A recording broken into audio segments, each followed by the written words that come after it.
Hello, everybody. Welcome back. Episode 6 of... Again, my brain wants to go to Spark in the Dark, but we're not doing that anymore. We're doing Season of Ghosts. They both start with an S, though, so I can't give myself too much trouble about it. But yeah, welcome back. I am... Well, you know who I am. But I do want to say, as usual, if you do see some extra maps during this playthrough, they're all on my Patreon. Season of Ghosts module I've made for supplementing the main module that Paizo put out on Foundry. So if you want some extra maps to pad in, some random encounters, stuff like that, you know where to look with this. That being said, though, who wants to do the recap? The extra hero point, get us going. Guess I'm good. Alright. So, the morning after we liberated our village Willowshore, we decided to meet our town leaders at the cathedral, and a call for aid was put out at the fortress of Karahai at the coast, a dozen miles eastward. We were asked to report there, request some aid for our village, and return home. In the meantime, we also met a trader in the graveyard, Asahina Shinzo, who will be visiting the village every week, and he informed us that he may be able to make requests for goods from him. And curiously, he was accompanied by a raven who's taken a mysterious liking to the grave of Yuga's mother for some reason. At a crossroads east of the village, we saw a sign warning of dangerous plants. We decided to remove danger to future travelers and fought off a dangerous plant monster, along with an opportunistic spider, and then passed by Gourd Lake further east. Found our way blocked by a strange, impenetrable fog. No matter what we did, we could not maintain our bearings, and we would always end up back where we started. We realized we were trapped within, as though our village and its surroundings were surrounded by a supernatural wall. The nearby fishermen hadn't noticed yet, since it only appears when you get close enough. We decided to camp there because it started raining and we didn't want to march in the middle of the night.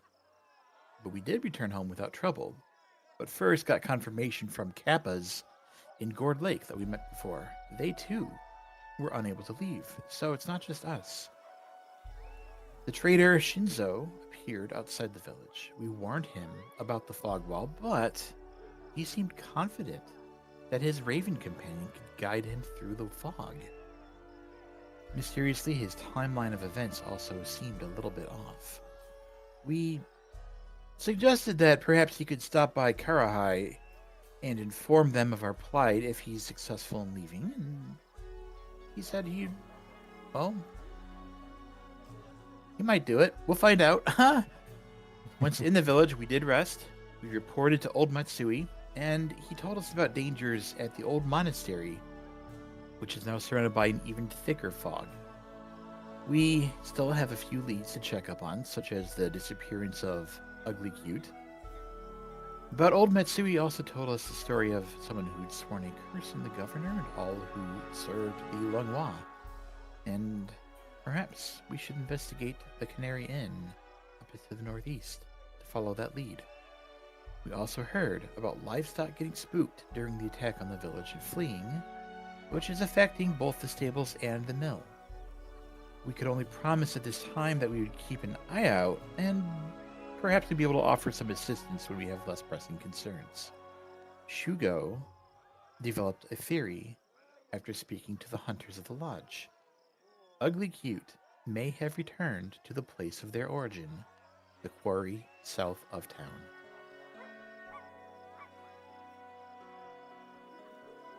So with that, you all have a couple of leads, and, well, for the first time since this has all started, there's nothing particularly pulling you one way or the other. It all seems pertinent enough to your investigations into what the hell is actually going on with your town, why this wall is supernaturally preventing travel for not just you, but anybody who's trapped inside. And you had also heard of a spectacularly larger wall to the west, one that is visible from further away, strangely enough. So as you seem to be within the layers of an onion, these walls within walls, You have to figure out what's going on. All the while, though, helping the town recover from the attack that happened earlier.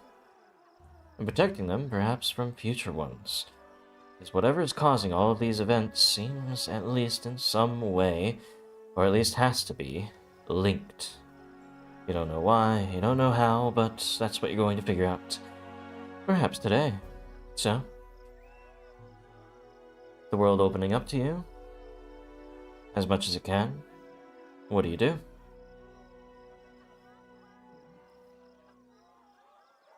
I would like to go to the quarry to see if we can find Ugly Cute. I support this. I do I do as think well. finding traces of them is probably gonna lead to more answers for our other problem. Or at least make us ask better questions. If that makes sense. I will not be comfortable until Ugly Cute has returned to his shrine. I do believe you speak for everybody in the village.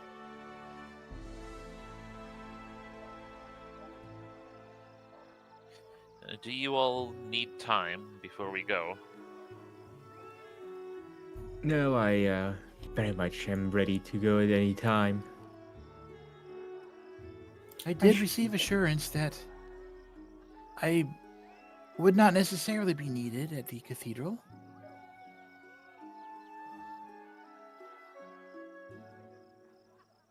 Sugar looks to Bosun for reassurance. I feel ready. I think this path will help the town the most to recover. Well, besides us helping, anyways. And provide answers. I think Ugly Cute may have been the reason three of us were outside the town when all this chaos began.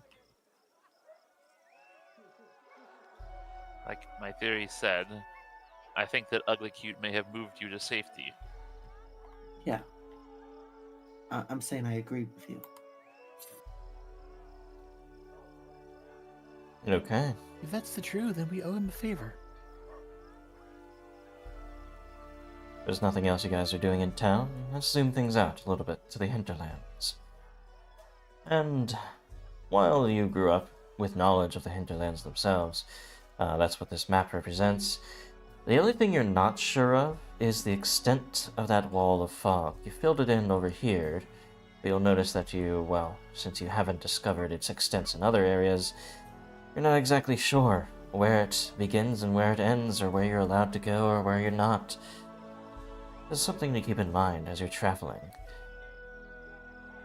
With that being said, I believe you guys had woken up today in town after resting, and the only thing that happened was you went to Old Matsuki's and then overheard the argument about the stables, correct? So it's pretty early in the morning. Yes. Okay, Right. that does remind me I should change the calendar day. It is now Star Day of the summer of 4608 after Eridan. I believe that's usually what that means. Oops. Or is it after? I don't know. Either way, AR. So,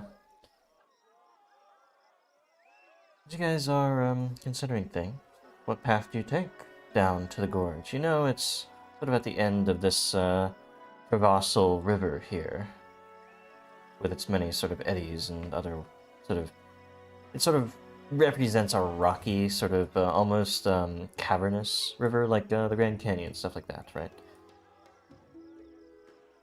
So we just follow the path down alongside the north bank of the creek. Should work, shouldn't it? And then we'll have to cross. I don't know exactly what the terrain's going to be like once we get to down there. Right. Okay. So as you guys start No starting to objections head out. Okay. You go about every, especially since you're on like this road here, it's about an hour Because you can go, I think, 2 miles. Actually, let me check travel speed again. Yeah, so 25 speed is your baseline. Miles per hour is about 2. Or 2.5, really. So, every hour or so, you're making your way down Dragonfly Creek here as it rushes into the DU. And overall, things are pleasant enough traveling today. Every so often, though, you think you hear a whisper. Just at the edges of your hearing. Something almost on the wind. You can't make it out, and it's irritating. It's concerning, even. At this point, one thing that isn't is surprising.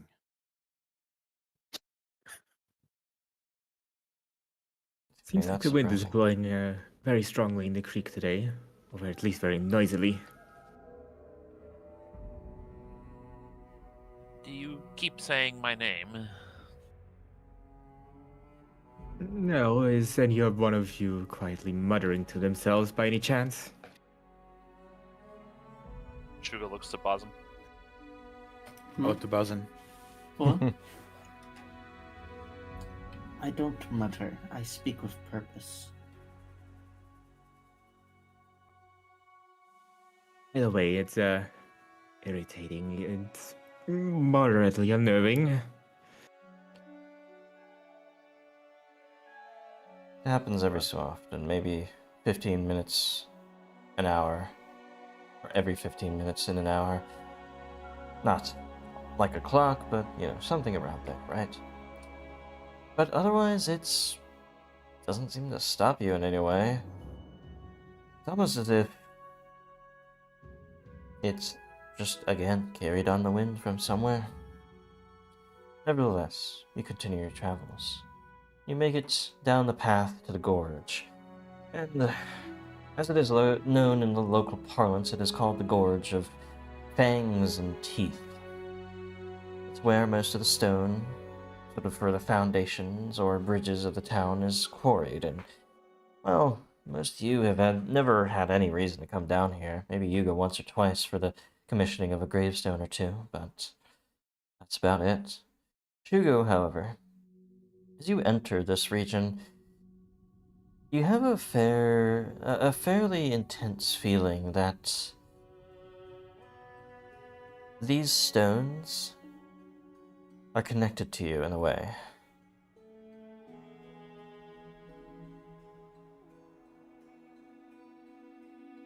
What way? Well,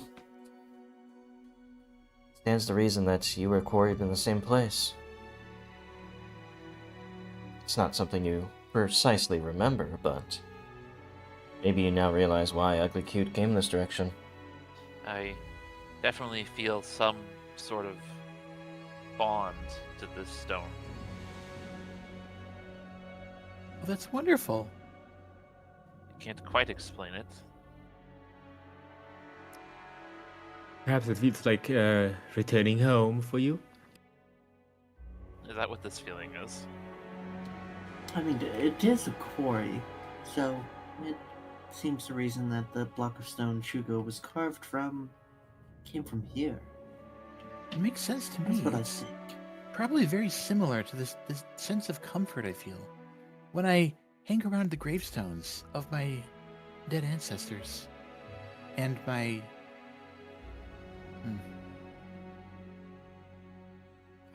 So you remember as well. It's not a quarry in the sense that it's a big operation. It's more a field of stones. Stones very suitable for, the craft work that the town requires, but it's certainly not a big enough town that it ever needed to dig into the earth. There's plenty still littered about on the upper side of the crust of the earth. That's, all right. over time, the field of stones has just been, here and there they've grabbed them. Sort of like the way they would do things back in prehistoric times for like Stonehenge and stuff. They didn't dig underground, they just found them on the surface. Nevertheless, you guys continue along the sort of upper edge of the river here as it sort of digs into the earth a little bit. But there are many little side... My animation is completely bugged out for some reason, and I look stoned. Hold on. Wow, yeah, it just crashed for some weird reason. Okay, well, I'm gonna reset that real quick. I will disappear for a moment. But as you guys are moving forward, you're feeling like you're getting into the area. Whoa, okay.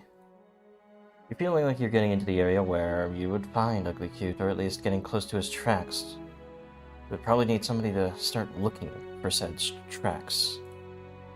Indeed. Shugo is definitely going to start trying to do that.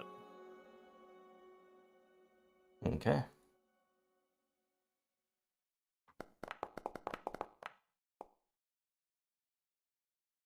Well, Shugo, with your connection to these stones, you get a sense, not even tracks themselves, but a sense of the direction you should go. Something that draws you nearer and nearer to where Ugly Cute truly is.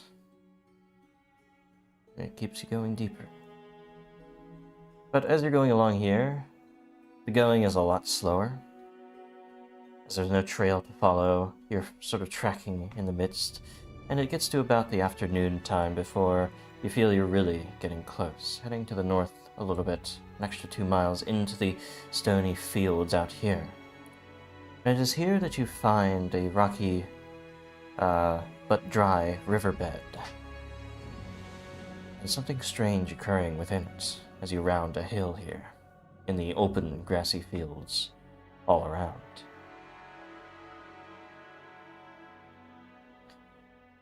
As you approach, you catch a glimpse of these many small stones seemingly moving and weaving in almost like a swarm of insects or a swarm of birds even that seem to follow with each other, almost with some sort of intelligence. They're weaving along the riverbed here and over a rock. As you get closer, you realize that's not a rock that they're weaving over. It's the spider form of Ugly Cute, sort of pulled to the ground by a carpet of seemingly sentient stones. Probably needing your help. Seeing Ugly Cute here, Shugo's going to immediately leap to his aid. Okay. Not even taking any time to consider or think through a plan. He's just going. I'll just follow your lead. That sounds like a great plan to me.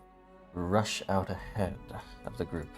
I'll say you start a little bit further than everybody else in the fervor to help out Ugly Cute here.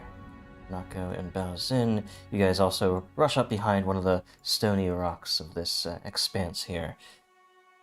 And yes, as Ugly Cute is being blanketed by those stones here, barely seeming to move at all, you'll waste no time. I need your initiatives. Ooh.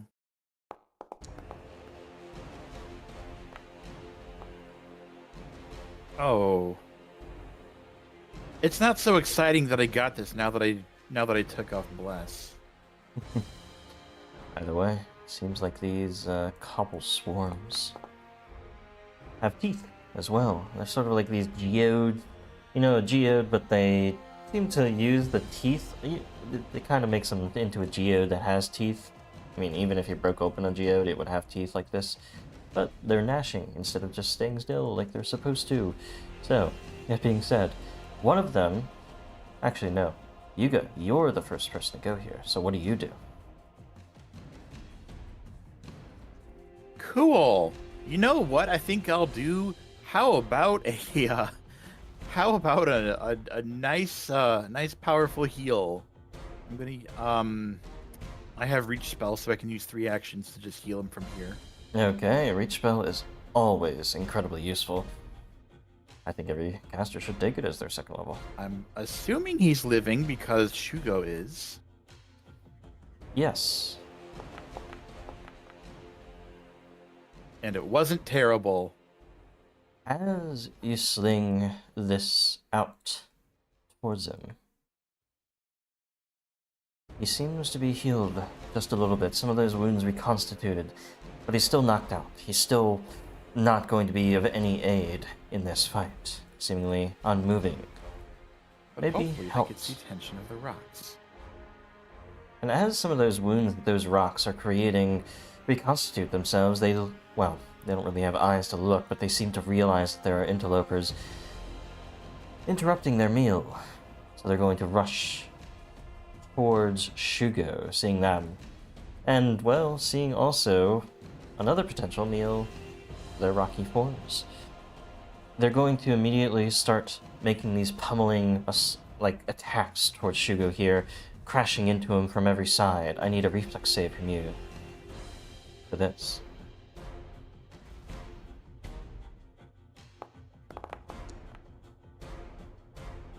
Hello. Use my hero point already. Okay. Well, I can certainly say with that hero point you're preventing a critical failure. And turning that into a regular failure, as the DC was 17. You'll take the full damage of these pummeling rocks as they bite and gnaw into you for 5 damage there. Your rage allows you to push through it, but more may come. Liaodon, your turn. Liaodon is still getting his bearings as he watches Shugo charge ahead and immediately get assaulted by a swarm of rocks, which is a bizarre sight, most likely. Still, he's quick on his feet and he immediately scans. And I'll take that as a attack. Okay. For now, though, I'm also going to do recall knowledge on this. Yes, for these, that would be occultism, actually. Ooh, Something aberrant about these creatures. something I can actually do. Well, never mind. On a good day, perhaps, but at least you know, with their rhythmic sort of movements, you can attack them almost with assurance. So let's see if you do. Oh. I'll certainly try to attack him. Just still standing behind the rock, just cracking the whip in their direction. Okay. Crack the whip out. Slams into some of the rocks, casting them aside, seemingly dazing a few of their form, actually. So roll a damage. We'll see the true extent. Total of 7. However, as you're trying to slash into them with the whip, hitting rocks, stone doesn't give way to the sort of flashing strikes of your whip, yeah? Well, It's gonna be very irritating. That's my turn for now. Okay. The other swarm lets loose from Ugly Cute and rushes in. These ones, actually, are going to form about... For the purposes... Actually, no. They're going to go straight for Shugo, since they can overlap with another swarm. Shugo, they are going to go for another pummeling assault against you. Reflex save.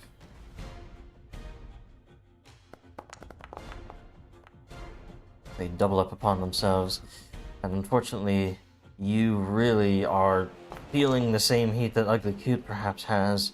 You take double damage because you critically failed.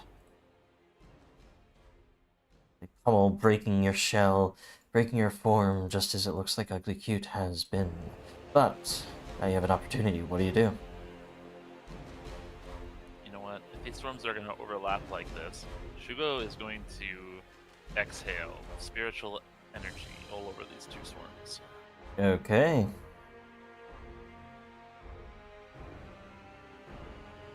To unleash this breath upon them. Surprisingly, they're not as strong. They're not able to sort of put up a united front against this blast against their physical form as he, well, as you might think.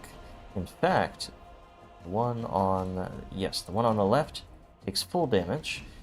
Actually, it's I not think this taking should into be area account this is damage. area damage, yes. An extra 3 on that because of the area damage. And this one takes 2, but of course an extra 3 on that as well. As this blasts into as many as it can, ripping the aberrant, strange spirits that seem to animate rather, these rocky forms. And for his third action, Shugo is starting to understand how this group functions. And he's going to move away. Okay, Cool. you jump Oh, away. I'm gonna Explosion have a fun time? term. Yeah. Yug. I'm gonna cast Concordant Choir with 2 actions. Alright. Assuming, yeah, because Burst will allow me to put it on the 2 of them. Should be easy enough. You saw they were ripped into by the blast from Hugo. They might come on. also be ripped into by yours. They both only succeeded, luckily enough, to be able to take 2 damage off each of them. Oh, it took this one as area damage. As each of them are actually like reverberating and many of them are falling to the ground, looks like you've dealt with nearly half of both swarms. Now, it's a swarm, so it probably does resist mental. Not that we... Well, we know that from experience. We've fought swarms before. Yeah, you have experience that single target mental effects cannot affect swarms. Alrighty. In that case... I'm instead gonna cast Nudge Fate. Okay. I'm going to buff Shugo in case he makes any attacks. And I'm gonna reduce the AC of the one on the left, Alrighty. since they attack a save instead of AC. That's my turn. Mm-hmm.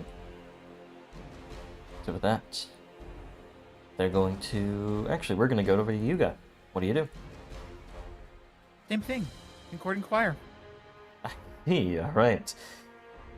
Whereas Baozin's is some occult sort of resonance, and yours perhaps is more of a church choir. Uh-huh. Let's see, their fortitude saves once more. Mine probably sounds more like a string instrument. Well, Chris's. Sorry. Yuja's Oof. probably sounds like. Oh, Still though, triggers their choir. weakness. Yeah, like a discordant sort of string instrument, like emanating out from them, sort of hurt. You know how that would hurt your ears badly, but yeah, they don't seem to like it either. They're both really, really hurt. I will spread out slightly so that we're not overlapping each other, which would make us an incredible target for them. Okay, these ones are going to rush up towards Baozin, oh come on. seeing an opportunity for 2 to hit. They're going to go for a... Let's see, actually. Do I really want to do that? No, let's put out some damage. So it's going to do Pummeling Assault twice.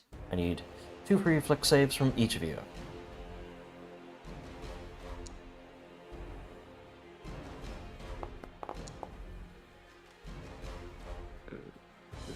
Those are the 2 from Baozin.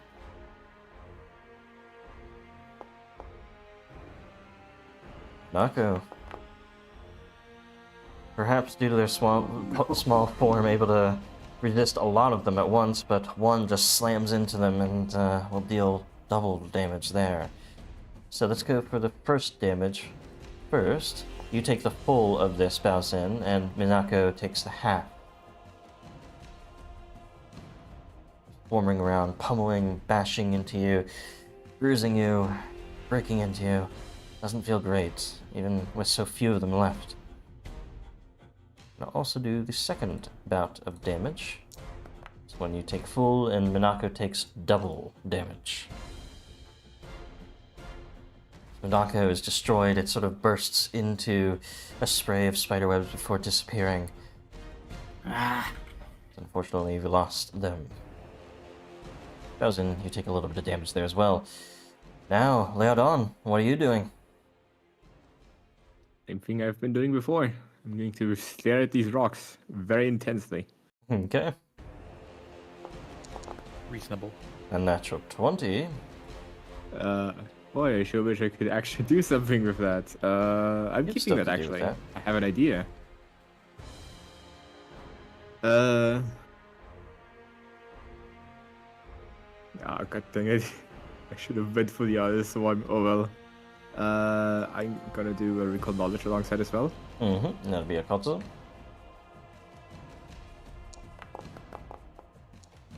And this, you critically succeed, so you will also apply your critical effect for recalling knowledge. These are cobble swarms. Your best guess is that the turbulent upheaval of spirits in the region has even gotten into these spiritually infused rocks, just as they were used to make Shugo and Ugly Cute. Perhaps these are a twisted form of both of them, in fact. What two things do you want to know specifically? Low save and special abilities. I have to tell you, their lowest save is their will. As usual for swarms. But, sorry, special abilities, something you haven't seen yet, because they haven't really found a good opportunity to do it. Grasping Bites, if they have a chance, they're going to get a hold of you and keep you where you are. Or pull you down, just like they did with Ugly Cute. No, that's unpleasant. Well, I'm very sorry, Bowsin. I'm going to drop my whip. Draw this frost vial that I've been still carrying around, and Wait. Oh my- I'm going to chuck it at the swarm. I'm sorry.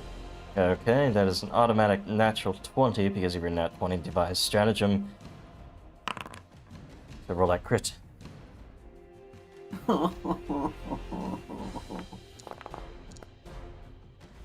It will, wow, that is a lot of damage, actually, from vials. You should carry more of these around. Whoa. Oh, that's how I did my investigation. 1 damage to Balzin.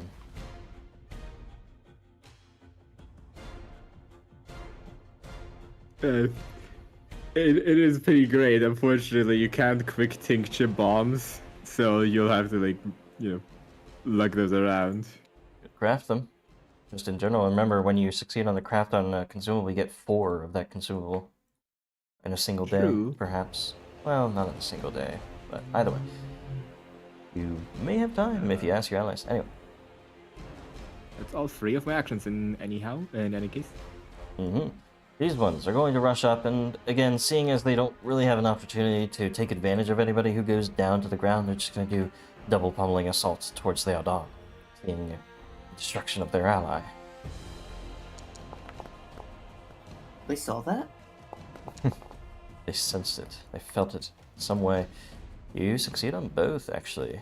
You're quite reflexive, so stands the course. Take half damage from each of these. As they're battering into your legs, your ankles, you're not really getting hits on the chest. Shugo sees this happening. What do you do? Well, Shugo's gonna move in and try to finish these things off. Okay. How big is that rock? Could I stand on it? Yeah, you can leap up onto it as part of the stride. He's gonna move up. And he doesn't really want to bite rocks, so he's gonna whip around with his tail and just kind of try to smash them or knock them away. Okay. Feeling that battering into them is probably the best that you can do here. Roll your crit. Just slam the rest of them into smaller versions of themselves, breaking the geodes apart. There's nothing left but gravel and rubble. With their demise, that is the end of that encounter. Give yourselves 80 experience points.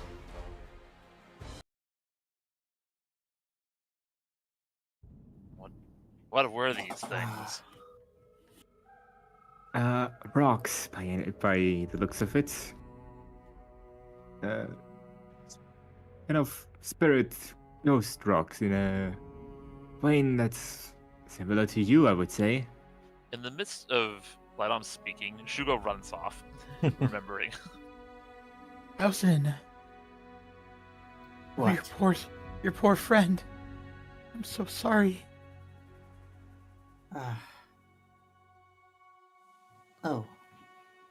Oh, you don't know. I will mourn the loss of my friend for a time. Not long. I will be there for you, I swear. We can pray together. Oh, you poor friend. More than a friend. As you rush up to Ugly Cute, there are scars, sores, breaking points everywhere on his body. Seemingly, Yuga's healing helped a little bit to keep him alive, but there's a lot of cracks. A lot more than you've ever seen on yourself, Shugo. They don't look good, but in a moment's time, they seem to struggle up on their 8 spindly legs. Or rather, no, yes, 8. I'm counting correctly. And give you a little wave. Oh, hey, Shugo. I kind of forget how I got here, but I'm glad you came. It kind of sucked, didn't it? Those guys hurt. Those things were eating you. Yeah, it felt like I was being eaten. That's a new experience. Didn't know it could hurt so much in so many places. Usually in our spirit forms, it just hurts overall, not separately. Oh, wow. This sucks. I'm so glad you're safe, though. I'm very thankful for that. Well, hey, I didn't know you, you were incarnated too, like I've been. That's cool. That's cool, yeah. Very cool. And, oh, hey, you guys, I'm glad you guys are safe. Have we met? Yeah, well, I've seen Not like you. this. I've seen you grow up from when you were babies, yeah. Well, I've met you, but you haven't met me. You only see my statue, and, my avatar has fucking crashed again for some reason. Hold on. It's irritating. Why is it doing that all of a sudden? Oh, there we go. It's fixed. So, yeah, I saved your lives. You can thank me for that. But I think you returned the favor now, so does that make us even? Of course. I bow Well- deeply. Well, I would say it's a start from our end. You've been protecting this village since, as you claim, since we were children. I feel like we've got a long ways to go still. Of course, and it's such a novelty to be able to speak to you, incarnated creatures, fleshy creatures. I only ever got to speak to Shugo and Ibuki and maybe some other spirits that came along. But you guys, you kind of have to flap your tongues and make weird noises with your throats to actually speak. I don't know how I'm speaking, and I don't know how Shugo does it, but magic, I guess, right? That seems to be how most spirits operate, to a degree. Well, thanks for helping me, saving my life, and all that. How's the town? It all happened so quickly, I couldn't get back to town to help it. I knew it was happening. The monsters, they were attacking and killing people. This Yes. town is secure for now, but A lot happened. Some lives were lost, but we fought to save who we could. And many saw that day through. So you became the protectors, and Hugo with you. Good. I feel really bad that left town during all that. I was able to save you all. You were being attacked, carried away by those faceless creatures. I warded them off. I had to. When I woke up, you were right in front of me being carried away into the woods. Who knows what? Faceless? I don't think we saw any creatures like that. Well, you that's couldn't because shoot them. I did a good job of scaring them. Yeah, We are- faceless. Incredibly grateful. Faceless Thank you. creatures. They didn't have to happen to be shaped like people, just happening to have no faces, did they? Yes, actually. They were almost exactly like a person. If you looked at them from behind, you would think they were a person, but when they turn around, it's just nothing. No eyes, no mouth, no nose. I didn't see any ears. But what do they do when they carry people away? Well, I don't know what they were going to do. It couldn't have been good, because those weren't villagers. They had weapons with them. When I attacked them, they fought me and hurt me a lot, so that's why I came here to recover these stones. I can connect to them. They can heal me. Since that's where we were born. Good to know. If there's ever an emergency, Shugo, we can bring you here.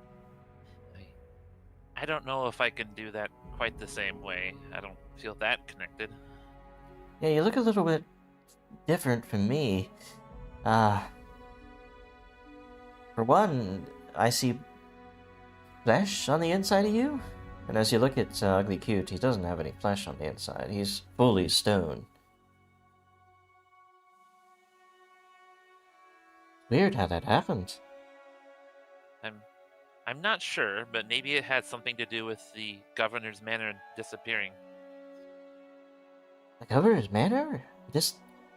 Everything. It's just gone. Like it was never there almost. Well, I guess that has to have something to do with why you're incarnated the way you are. If you're so... I'm surprised you weren't also carried away with whatever that was. I'm glad for the town's sake that I was not. Well, I mean... it was weird when I incarnated. I had these visions of Willowshore abandoned, left to crumble into ruins, almost reclaimed by the forest after some sort of attack. As if it was destroyed for a long, long time. And then suddenly I awakened. I had the same vision as well, as did Ibuki, I believe. That's really weird. Why would we, the spirits of Willowshore, why would we have a vision like that? Well... It's really weird, because in my vision, the governor's manor was still there, just broken down like everything else. That's really strange. Have you made any headway trying to figure out what happened to the governor? No, I wanted to find you first, because you can help us, and the town needs you. Well, I very much appreciate that you did come and help me. I don't think I was gonna survive much longer. They were chipping away at me. Felt my You were spirits. very lucky then. Felt like my spirit wasn't holding on for much longer. But I'm here now. I'm okay. So, yeah, all this stuff that's happening, I know there's this fog wall. I ran into it at one point. There's the big wall of fog that's in the west. A wall of ghosts, really. Did the fog turn you around like it did with us? Yeah, it did. I went to look at it while I was being reconstituted. I could kind of walk around a little bit while it was, because, you know, the gorge is a big place. But, yeah, I got pulled right back here. I decided to lay down in this little riverbed. So the wall of fog is close to here then, is that right? Yeah, a bit to the south, maybe 4 miles or so. It encompasses, or most of the field of stones is not encompassed by it. so we're fine.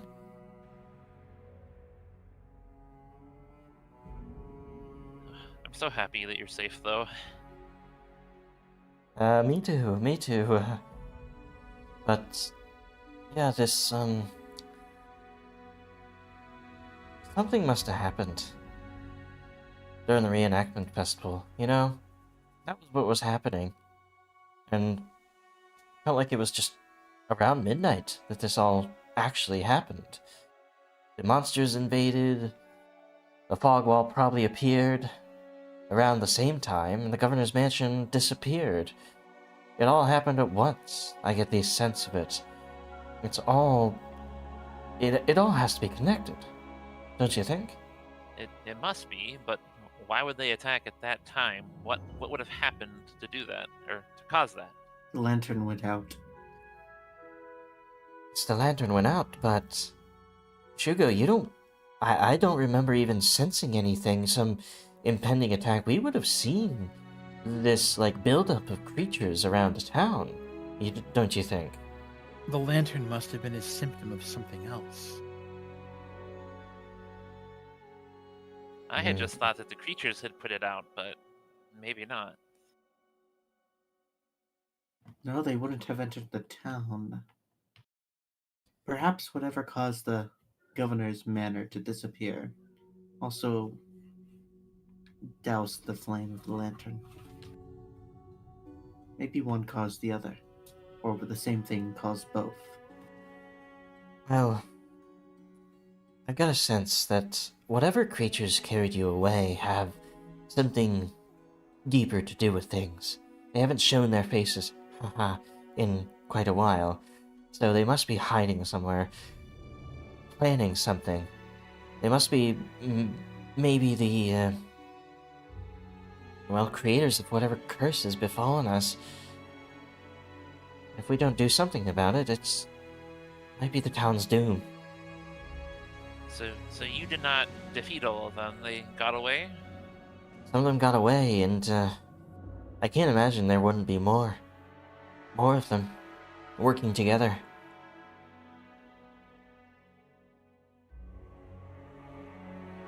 I don't know exactly where they went, but maybe I could follow some of the trails that I attempted to follow during the night and track them down and let you know. I'm in no shape to rush in on anything, but you seem pretty capable, especially with your new friends.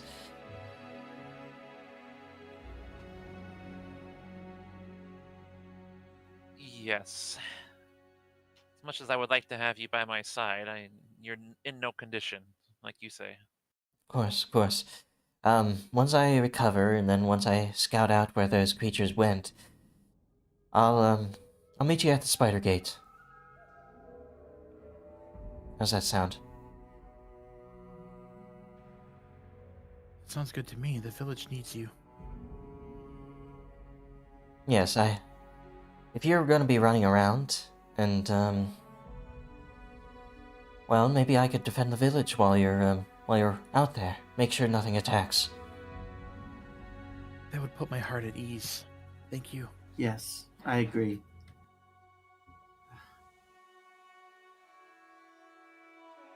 Very well. Sorry for abandoning you. Sorry for chasing down those creatures. I thought I could take them, but I couldn't. Here, actually, take this.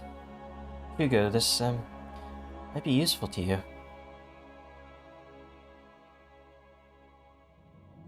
It is a spiky, stony fragment, shed from Ugly Cute's carapace, fitting quite comfortably over the hand. That is so cool. For your purposes, Hugo, it works. Okay.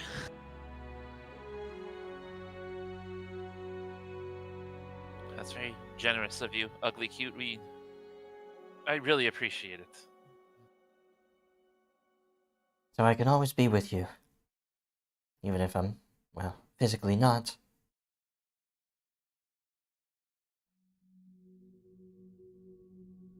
We really appreciate all the help that the tracking will do. Of course, of course.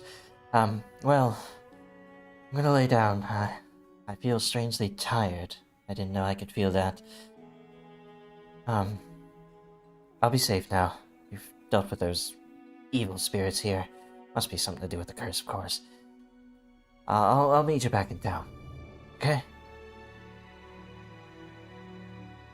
We can stay here for a while if you would like. Well, it's getting late. Maybe you should stay here, I guess.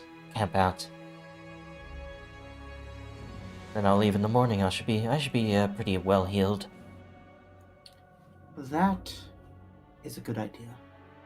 It will give us more time to talk and to plan. All right. Well, I've got certainly a lot to talk about, a lot of questions to ask.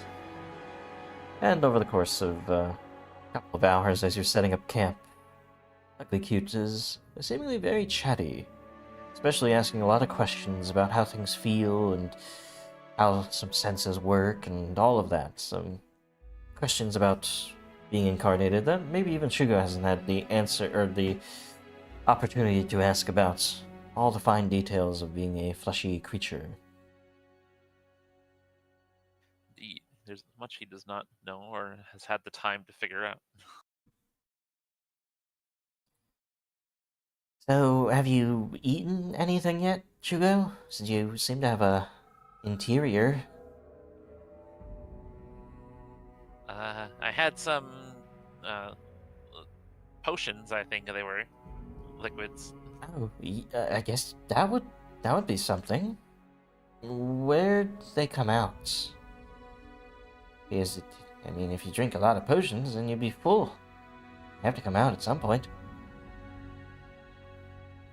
I think he sweats them out. Like a porous stone. Letting Oh, it out. That's a strange image. I don't think I have experienced this yet. Just a Shugo, guess. have you not been eating? Should I be? You, uh, I don't know.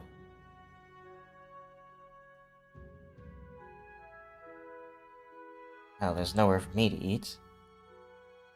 Just a statue. I don't have the interior that you have. Strange thought. Very strange. Day, though, eventually turns to a bit of a night. As you guys have set up your camp, gathered twigs here and there that you can for fire in the night. Though you don't much need it. It is, well, the month of summer. And as you rest in the night, you go in your rest, in your sort of watch here. You don't really rest, but you sort of like go into this trance. You get more senses of, or more memories. You were quarried here by the sort of Sengpochi master, Zihui, who specifically chose a stone amongst many in this field, sensing something in it, sensing something powerful, chiseling you out of that stone in the form of a dragon, taking it to be the town's protector. Strange to be in a place that you could call your birth, as you never really considered you having a beginning. Life as a spirit is a bit of a haze in itself.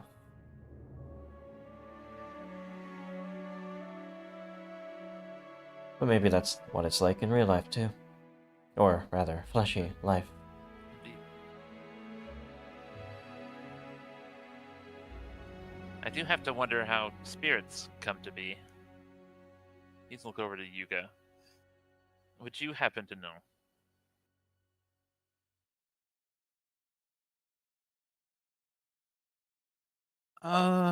You could roll a religion check. Let's do that. Yes.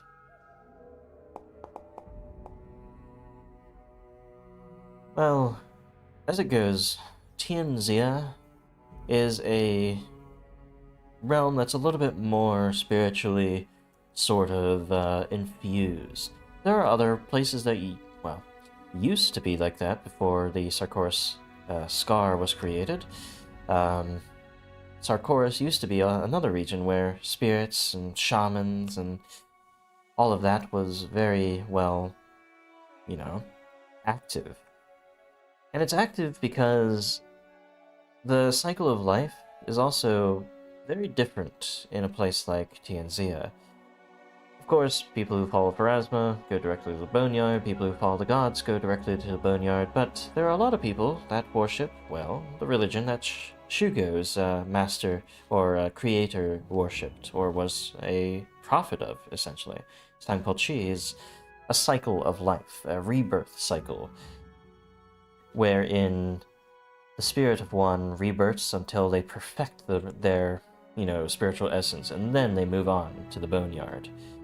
Eventually everyone goes to Pharasma, but this is a little bit more of a roundabout way of perfection before going there. Do you think it would annoy Pharasma? It seems as Or though is she indifferent because of the scale of time? she is indifferent because of the scale of time, yes. She knows eventually all souls will reach her. She doesn't mind the cycle of rebirth, as it does produce a different sort of quintessence. And, well, if a evil soul is rebirthed into a good one and they perfect themselves towards good, that's a little bit better as well sometimes. Maybe. She doesn't really care. As long as the soul gets to her, in the end, there's no attempt to completely stop the cycle, she's fine with it. And sorry my avatar keeps, stopping for some reason. It's never done this before. Anyway. I don't need to keep resetting it though. It seems to go for 10 seconds, stops. Anyway, as I was saying, the spirits that infuse the lands may be in part some creatures that have yet to incarnate into a new sort of body that needs a soul. Or maybe there's too many souls yearning for incarnation and not enough bodies, so they sort of inhabit other places in the universe. Or in a place like Tianxia, it's quite often that souls waiting or something like that are infused back into the land. It's a lot of philosophy, and not one that I'm particularly knowledgeable of myself, actually. But I think that's getting close to the idea. It's a spirit-infused land, and those spirits have to inhabit something to stick around.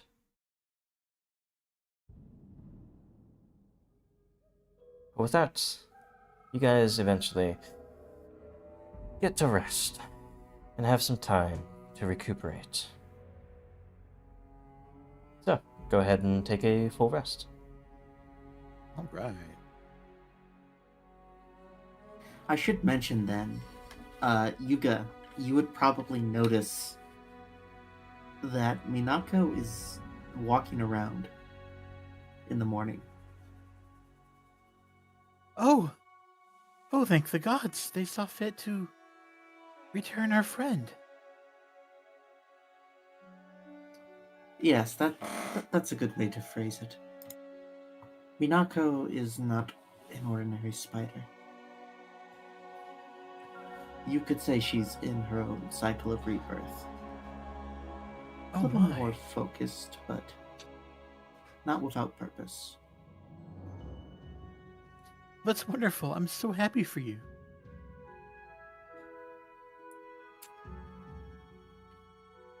I appreciate that. But like I I'm so said, happy for you too, Minako. mourning for only a time. Alright. So, as you guys awaken, Ugly Cute seems to have fully reformed, not being harassed by cobblestones in the night. They give you a wave. Alright, well, I'm gonna go make sure the track doesn't go cold. I'm gonna go find those guys. I'll let you know when I do, but if you find me back at the spider gates, I'll probably have something to tell you. Yeah. See you, well, whenever that happens. Bye. We will continue to aid the town while you do that. Be All safe. right. As he rushes off. I'm so glad that we found Ugly Cute. I know I've said that repeatedly, but I just want to let you all know again. I can tell. But why not say it again?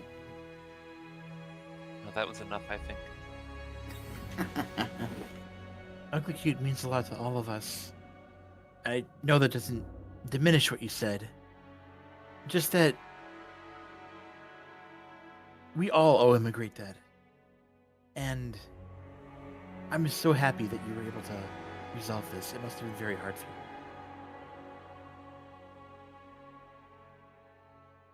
Well, things should be getting better now, at least. Of course. I believe we have a bright future ahead of us. Shall we take a shortcut back to town or follow the creek? Follow the creek. We know that the path is safe. Okay. The purpose of it takes a little bit of time. In fact, you come back to Willowshore just about in the afternoon. As people are finishing up their jobs for the day. You don't feel particularly tired. Your travels only took you about, let's say 6 hours to in the mid-afternoon, I'll say, actually. And maybe there's something you wish to do in town. What do you do with the rest of the day here? Sunday. Well, we could start trying to help find and repair the stables. Find the animals. That would be good. For as much as we want to own the tea house, or Although, the tea house being opened again would probably bring hope to the town. it's a good point, but the livestock are in danger if they're exposed or lost. But the tea house would also allow us to unwind after helping with the ranch.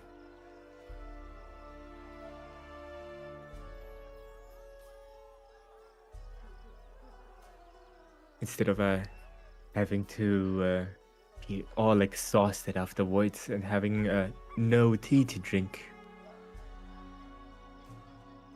I am willing to do either of these things.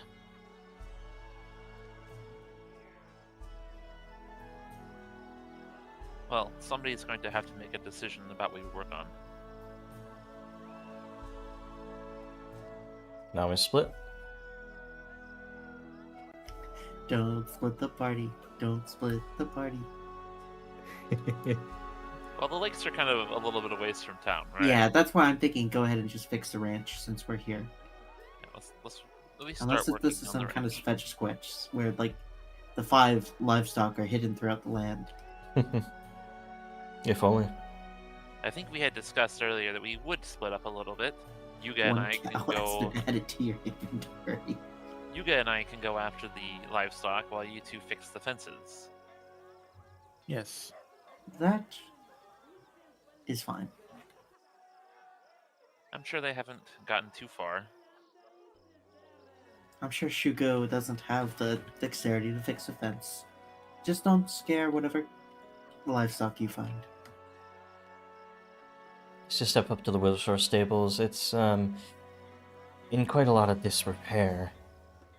A lot of the cattle and horses are completely gone. You even see some that have been slaughtered. Just like those that were slaughtered in the center of town. The fences are destroyed everywhere almost. Seems like the attackers didn't want this to be even usable. But, well, the old man, Hum Sun Chong, and his teenage son, Meng Sun, who's training to be a veterinarian, are doing all that they can for the animals of the town. There's sort of makeshift here and there, little pens for them, but as you approach, the old man sort of shouts, "Ah, there you are. You ready for an honest day's work?" As always. Might as well. The fences need repairing and the animals are still out there somewhere. Luckily, it doesn't seem the hinterlands are that bad. And because of this wall, it seems like the creatures can't get that far. If that's one thing that's beneficial about it. Go and see if you can find them out there. And so, whoever's doing the fences can roll crafting checks, and whoever's tracking down the creatures can do survival.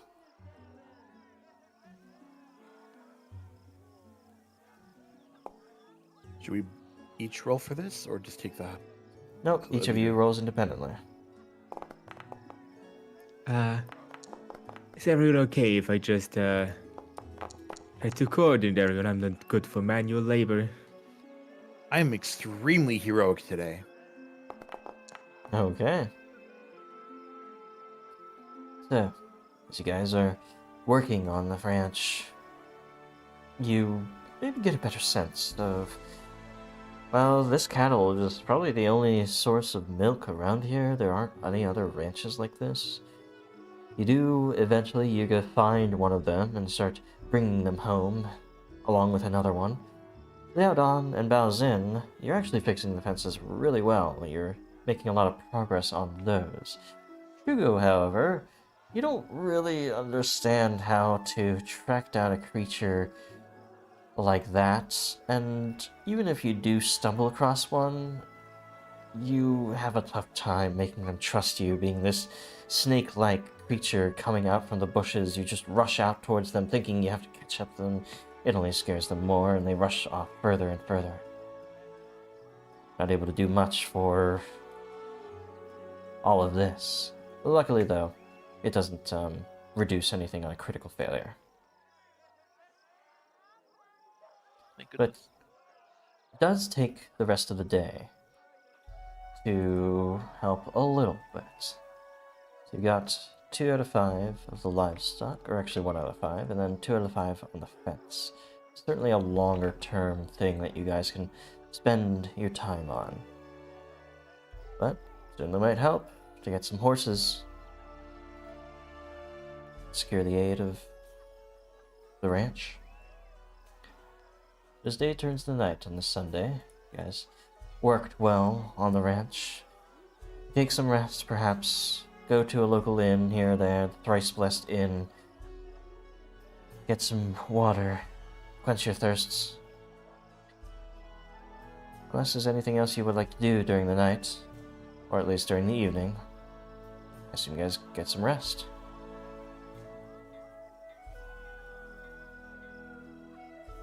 Sounds about right.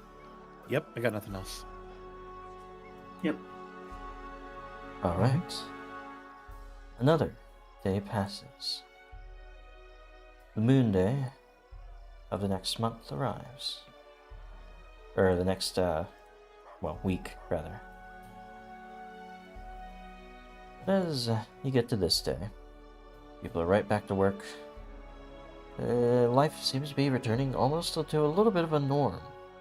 People are still mourning the many new dead, and there are still many services being held at the Lady of Souls Cathedral, and many pyres being built at the graveside manors.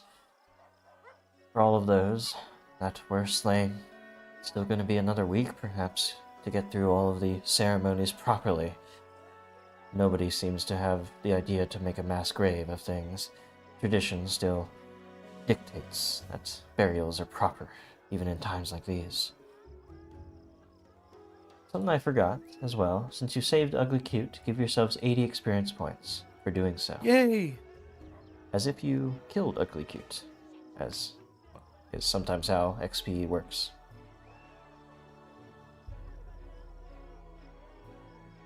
We absorb the experience that the swarms had from beating down Ugly Cute. Yes, there we go. Sure. But Oh, delightfully morbid. I love it. on this moon day, as you guys all arrive, gathering at the Eternal Lantern as you usually do, what are your plans for today?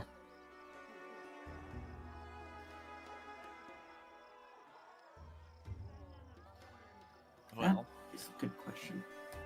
I doubt Ugly Cute has found anything yet. Shall we look more into the manor disappearance? But the tea house. Fine, we can go to your tea house first. It is important for the town either way. So, these pearls, they're in the lakes, allegedly, right? Correct, yes. At Do we least know- that's what the will said. Do we know where these lakes are? I believe they should be somewhere around town, north, I believe.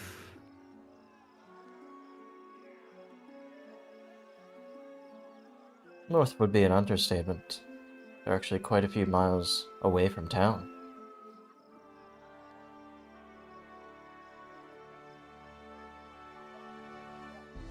Well, I'm not very used to the geography of this place, so lead the way. We can do that. I will do my best in getting us there in one piece. And I will make sure that we don't lose our way. I have 2 methods to do so, after all.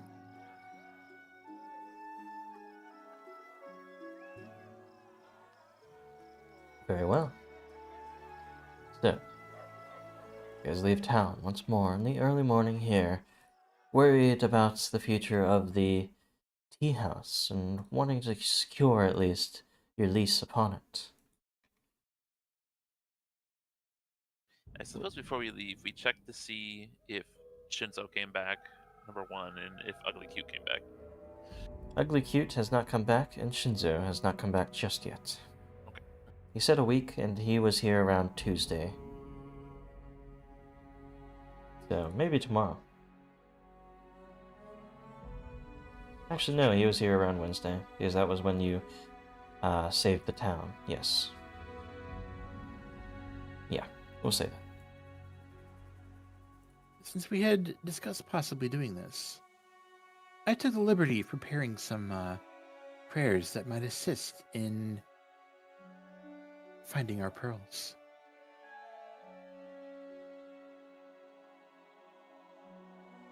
And Oh? what kinds of things would those be? What kind of prayer? A prayer for breath. I see. That makes sense. I mean, I doubt we'll be running out of breath on our way there. I'm I not don't- that out of shape. I'm not exactly accustomed to long walks. I'm not sure how long it would take. I wanted to be prepared.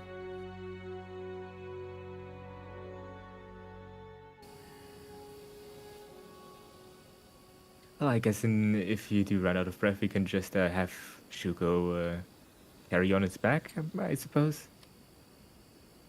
Well, I mean, they're outside of town, right? But I didn't know how far outside of town.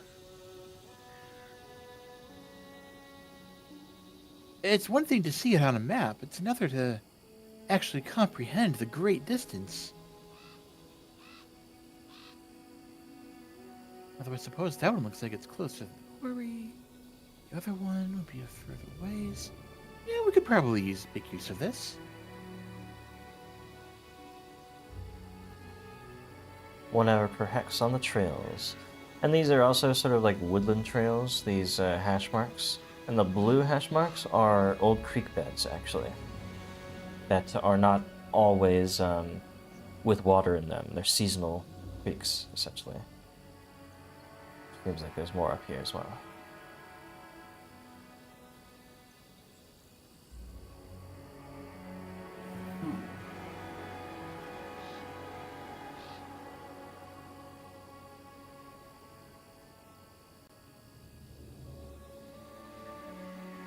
So, you guys proceed up the trip?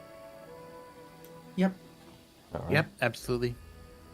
So, It's not long. It's really only a 2-hour hike before you reach the outskirts of the right eye of Fumeyoshi. It's, well, given to the local rumor that Fumeyoshi, the god of graves and dishonor, looked out into the world through these two brackish pools before his attention was diverted elsewhere. And in the wake of his passing, it is said that no plant life can ever grow here. And it is actually true that around these ponds, no plant life does grow. It's gravelly, it's coarse. Whether it is cursed or not is up to you to decide, but nothing truly does grow out of either of these ponds. And as you approach this one, it seems to hold true.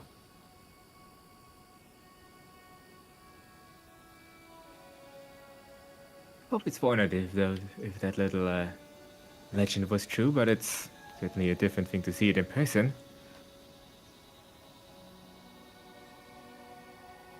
Still, how does one find a pearl at the bottom of this body of water? Is it safe to go in the water? Haven't heard anything to the contrary, as far as I know. The edges of it, the pond, do seem pretty steep. There's no obvious way to get down into it.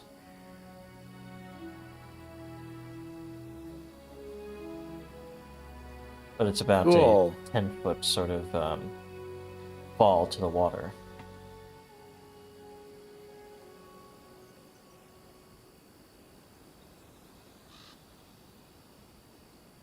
Well, and I did pick up some things while in town, so I may as well put them all to use. I have a climbing kit, and I will give us a way down into the water now. Okay. Let's see. Yeah, roll me an athletics check then. As you're hoisting yourself down. Deep, sort of gravelly sides. Well, it seems like you're going to be using that climbing kit immediately as you slip on some of the gravel. It sort of gives way as you step down to it, and you could start to fall if the climbing kit doesn't help. Let's see that DC 5. It Good. at least stops you from falling. And essentially because you fall a little bit because of the rope anyway, you sort of clamber down the side and make your way down. Good investment, I'll say, for a little tiny climb here anyway. The other is holding onto the rope in a panic after slipping a little bit. See, it's completely safe here. Oh no, are you okay? It's just a little scare. I've been through worse these past few days.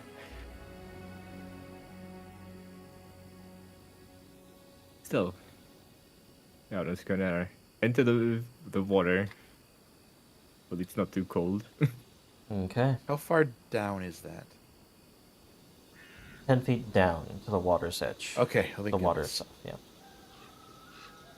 So, as you... So I can cast a breathing spell from up here. Yes, you could. As you get into the water, it's decently clear. It's a little silty, but otherwise clear enough. I do, however, need a perception check from you, Leodon, as you're searching the waters for this pearl. I should have pursued a lead. I'm here appointing this. Okay.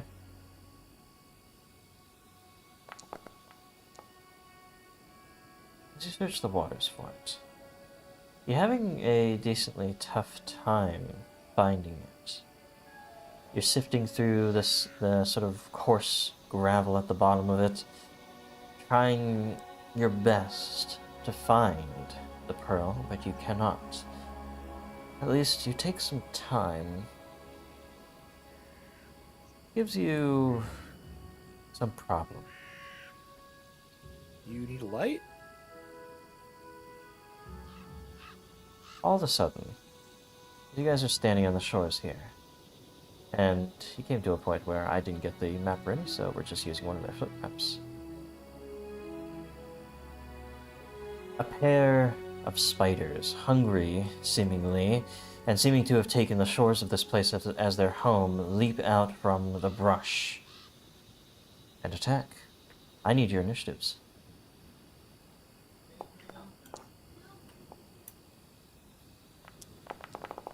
Leodon, as you were just taking too much time in the water, were not able to find it quickly.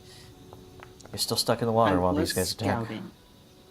You were scouting? Okay. So you can add a +1 to anybody who needs it to get past them, which would be Leodon. Like, that's the only exploration activity I can really do. So, yeah. Bows in, that puts you equivalent to the hunting spider.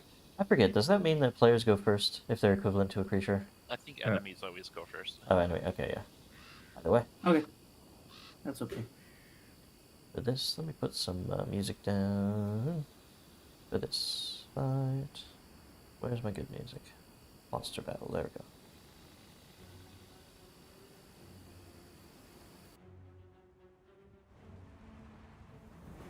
With that, let us begin with the Aldon. You're still in the water there. What do you do? Swim to shore and start to climb back out. Okay, roll me an athletics check for the swim. Which would be critically failure and just start drowning. Could happen.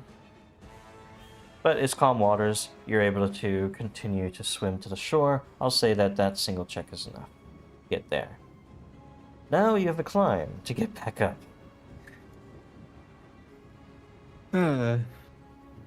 Surely getting out is easier than getting in. Because the rope's still there, and because you're being pretty damn quick about it, you're able to get up next to your allies before the hunting spiders can even get to them. Hello everyone, you're being ambushed by spiders if you haven't noticed yet. Yes, I I- believe we have. I'm going to recall knowledge on this spider. Okay. Nature, I assume. Yeah.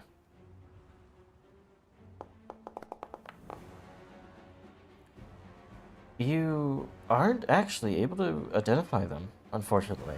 You feel like you've fought one of these before. You certainly have, actually, when you fought the man-eating plant. But I forget if you actually identified them there. I think I got the. I think I did. I think I got the save, and I think I got their poison at that time. Yeah, I do remember you getting their will save being their lowest, at the very least.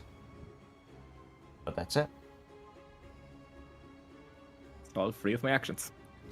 So, with that, one of the hunting spiders leaps to action, rushing immediately towards Hugo on the flank there. The fangs biting out, threatening to poison once more. Yeah, they're not doing much. They stumble, trying to get those fangs into you, but they just glance off your stone. Bows in, your turn. Oh, and Minako needs to be on the board as well. There we go. Yep.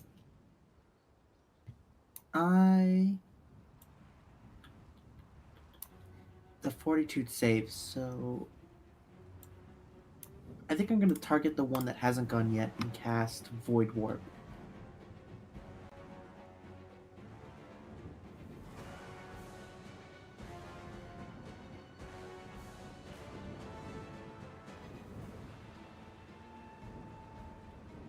Okay.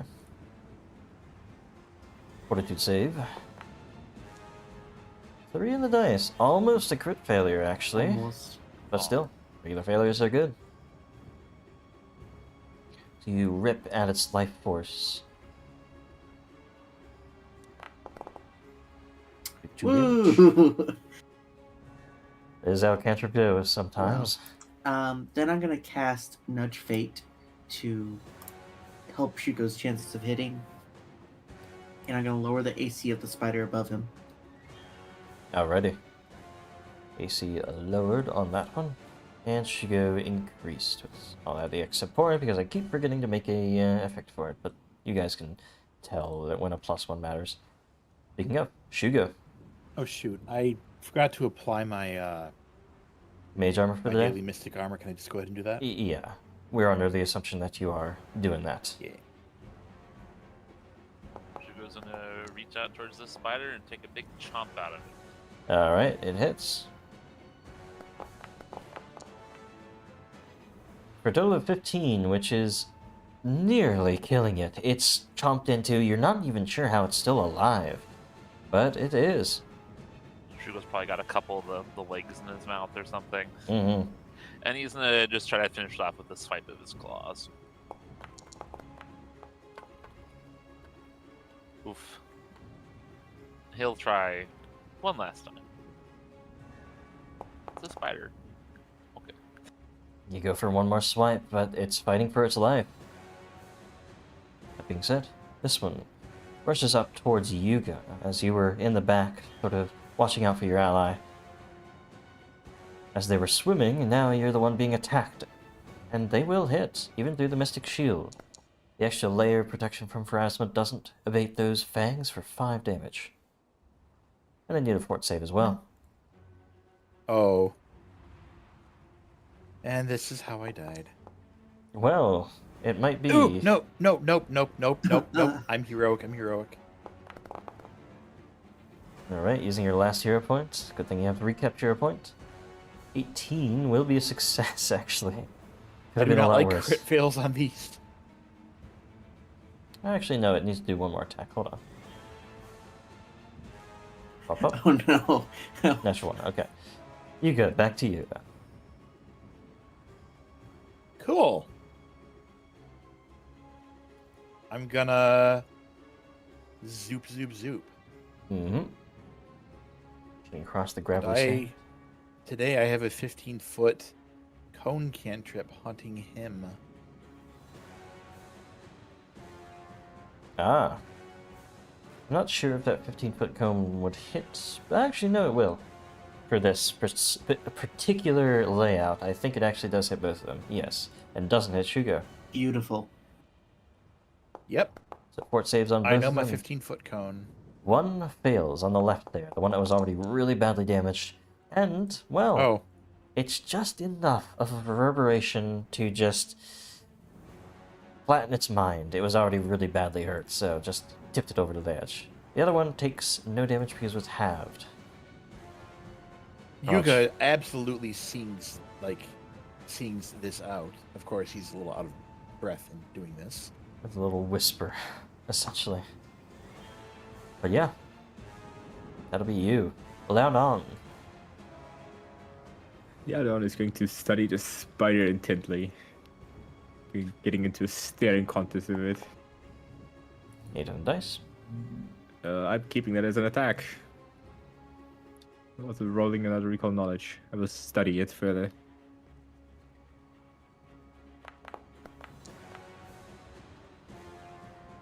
But really. Not much else you can tell. Well, I'm going to whip out and strike. Mm-hmm. You miss it by 1. You thought you Dang. had it, but the circumstances didn't line up perfectly. I have one more action. I have no idea what to do with it. I'm going to do a map attack. Okay. Go for another strike, but it's easily able to realize it's being attacked and avoid them.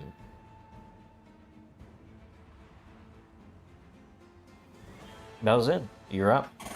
Alrighty. I am going to sustain Nudge Fate on Shugo and put Fate Familiar Bounce Luck to reduce the AC of the remaining spider. Mm-hmm. Then I'm going to cast Void Warp again. Easy enough.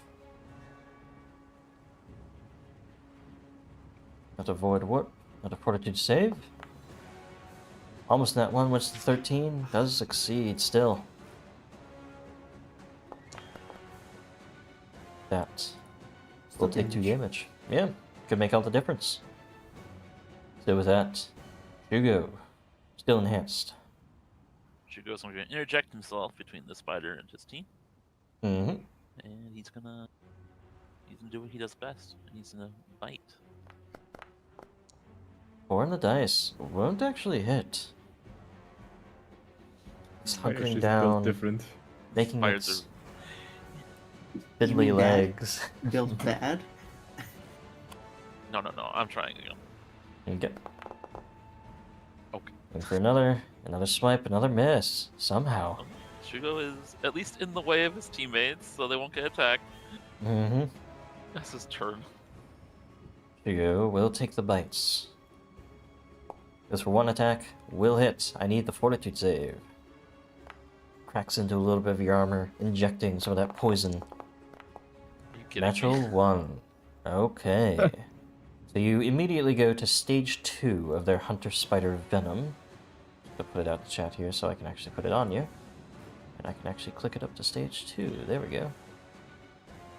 You will take 1d12 poison damage. 5 on the dice. Clumsy 1. And you're off guard. So, an effective -3 to your AC. I think. Yes, they stack. Yes. Did you take the bite damage? Not yet. There we go. All right. It's gonna go for another bite, actually. Natural 1, okay. And then it's gonna be really annoying and rush over towards Yuga again. Trying to spread the venom around. Yuga, your turn. That is really annoying. That is really annoying. Oh my gosh. Gotta mix it up sometimes. Ruin your plans. I can be annoying too.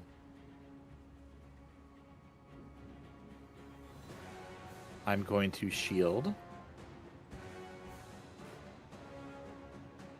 I'm going to stride. Alright, back around its side. And I'm going to stab. With the +1 silver dagger that you had looted earlier. I don't expect it to do much, but I'm setting up somebody. 22. Should have targeted, but that is a hit. Oh.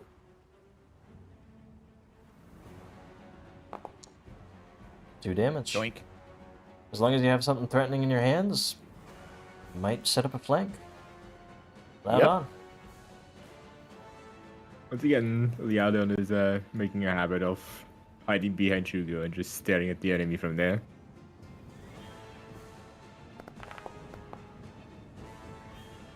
You start to realize Attack. it's in a better spot here for a hit. Let's right up and I'm going to attack with my whip from here. Okay. It does hit. Smack into it for a total of 4 damage. And that's all 3 of my actions. Okay. Baozin, your turn. Alrighty. I am gonna cast Void Warp. Void Warp. 2 on the dice does critically fail. Yes! Shugo, we need you. As you ensorcel it with these tendrils of void energy, sort of like a web almost of them that blankets over it. That was a spider's crit, right? Oh yeah, it's a crit, so it is dead actually here. Woo! And enfeebled. Don't forget it's Mhm. enfeebled. Training its strength as well as its life force. But as you destroy that spider, feel a little tingle on the back of your mind, but otherwise, Yeah. seems fine. Give yourselves 60 experience points for that encounter.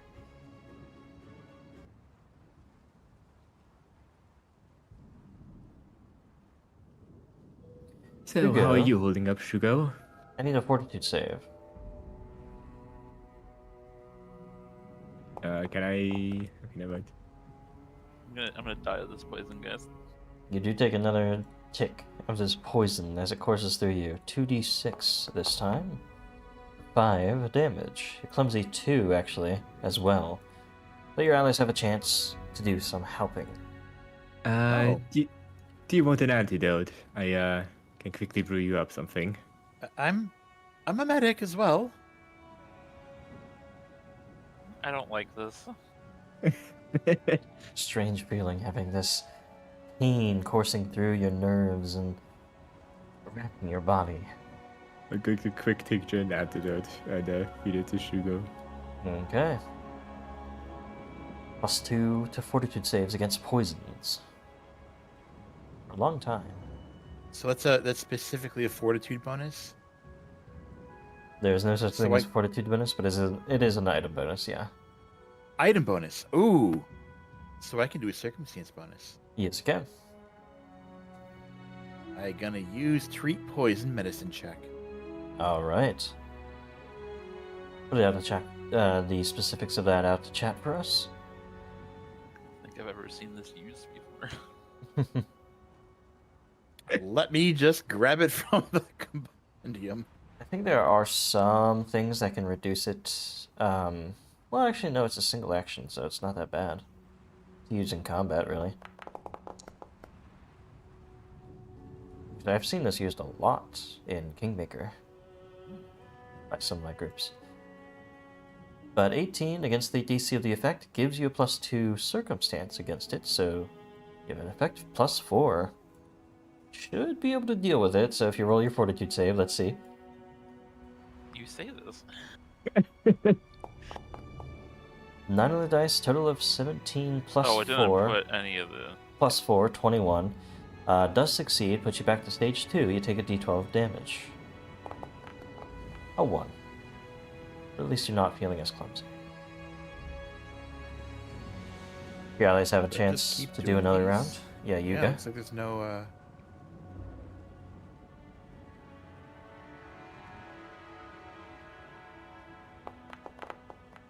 I don't know why the treat poison effect has a slash effect on your token, but we'll see.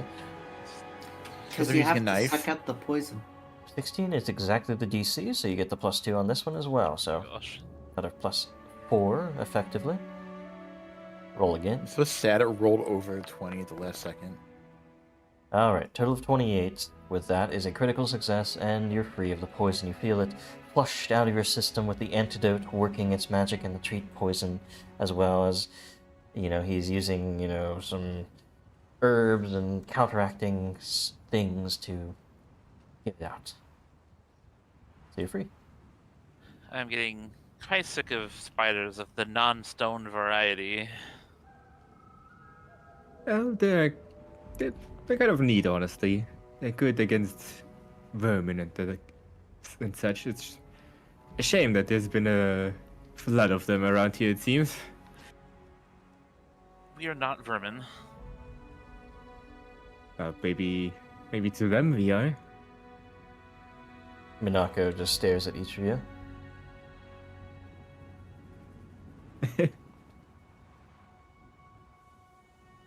How about finding that pearl again? Do you want help this time? I'll take any help I can get. It's a Sure you One won't thing sink to- to the bottom, Shugo? I swam in the lake. I am fine.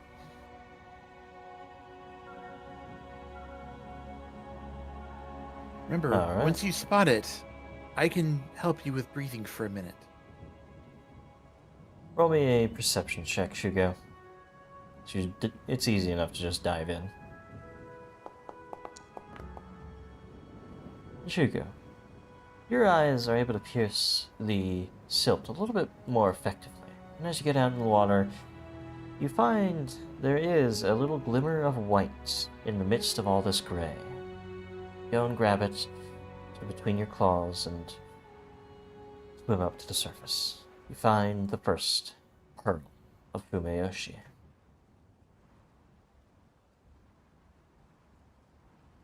Joe pulls himself back up on shore, and he opens his hand towards Lydon. I think this is what you were looking for. Oh, indeed. Well, that's one of two. Or two of two. I don't know if you found the second pearl yet, or if it's just a gift from the Kappas. I don't think that other pearl has anything to do with this little challenge. Let's keep Which them is- separated. Shugo hands it to Lydon. Yadon takes it and stows it away. Okay, you have one of the pearl. Wow, that was surprisingly easy. I I thought it got was going to be deeper than that. I got bit by spiders. I don't like that. Well, you're learning a new life experience, aren't you? I feel like he could have learned it at any point if he just had Minaku bite him. I would rather not be bitten by more spiders. It is quite strange that they attacked us, though, is it not? Somewhat. Some can be territorial. Some see humanoids as prey. Maybe the second one will be deeper.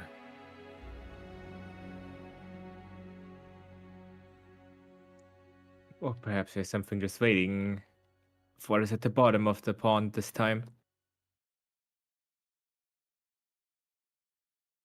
Ooh, if there is, I would absolutely come in handy this time. Oh, with your breathing spell, right? For two of you.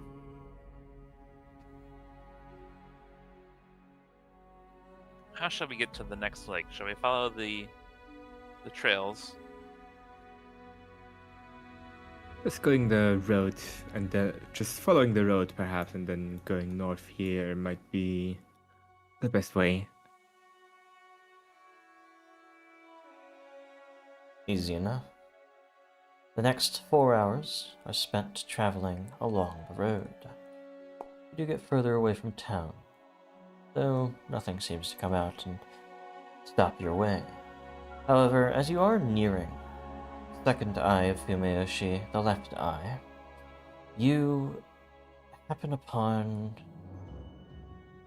the seeming wall of mist, the wall of fog, the greater one, that seems to have been rumored about town. That if you get close enough, you could hear the screams of ghosts and wailing and dreadful things.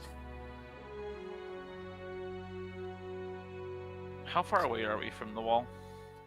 You're probably still another 2 miles from it, but it seems to shoot up into the sky, making it very easy to see. That's close enough for me. This is the road to enlightenment. This is the road that leads up to the monastery up in the hills. Seems the wall, or this particular wall of ghosts, is surrounding the monastery.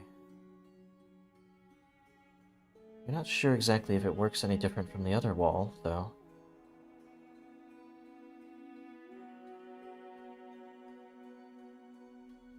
Is I this kind one? of want to go investigate this wall.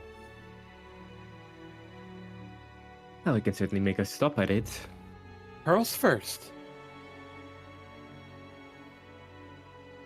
Well, Would Yuga have treated Shugo's yeah. wounds on the road? Okay. you guys would have gotten treated. Excellent. I'm glad.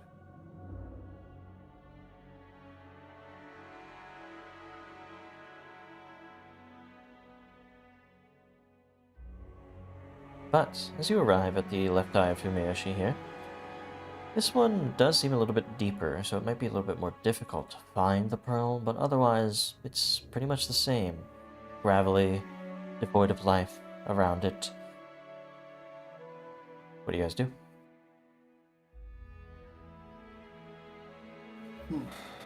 Lialdon, you're good for getting this one too, aren't you?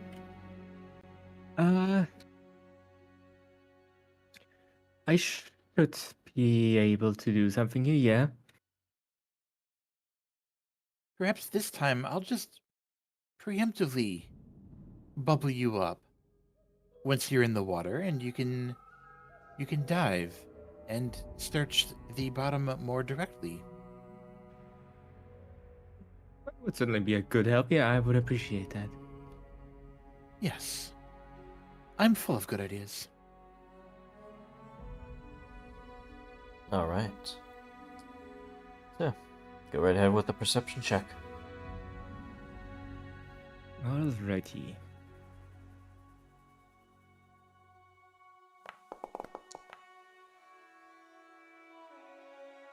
there'll be an air bubble this time as soon as he's ready to start, going under. Sure thing. It only lasts a minute, but it allows him at least to have a quick look over all of it underwater before he surfaces again. And especially because of that perception check, in that time you find the pearl. You're able to bob up to the surface with it. Simple enough. Oh, it was a lot easier than I expected.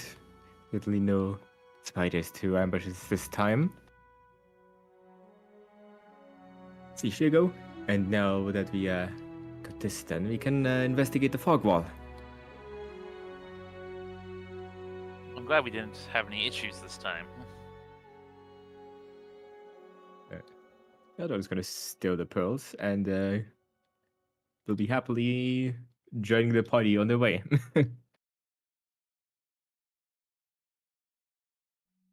Alright. So, you go closer to this wall of ghosts. It's certainly opaque. You cannot see beyond it when you approach it, and it's always there. It's not like the other wall in which you can see beyond it, but it only becomes real when you actually enter it. This one is always there. It's always in your vision. It's not just appearing out of nowhere. And you can't see beyond it. You don't know. You can't even hazard a guess as what's going on at the monastery and all of this. But as you're peering at the wall, it seems to reverberate strangely, as if there are forms swimming through it, like water would ripple when something is moving underneath, large and small, this way and that. You hear an eerie sound of whispers and wails that seem to come from afar but feel quite close. It's very unnatural. All of this. Can I make an occultism check? About this wall, see what I may be able to learn or understand? Sure. Go right ahead.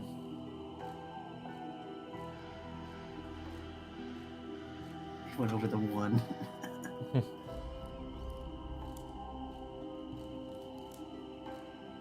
You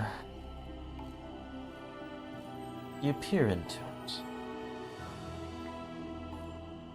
This is different than the other wall. The other wall seems to be an effect that is levied maybe on your minds,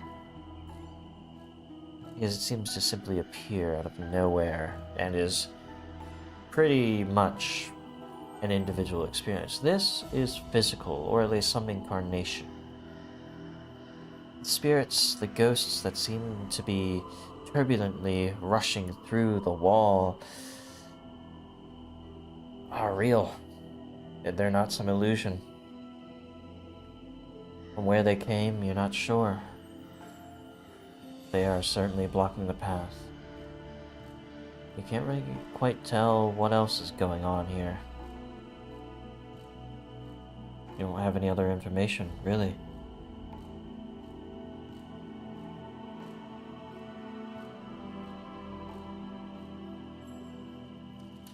Interesting. I don't think we're doing much with that. I don't think this is the right approach.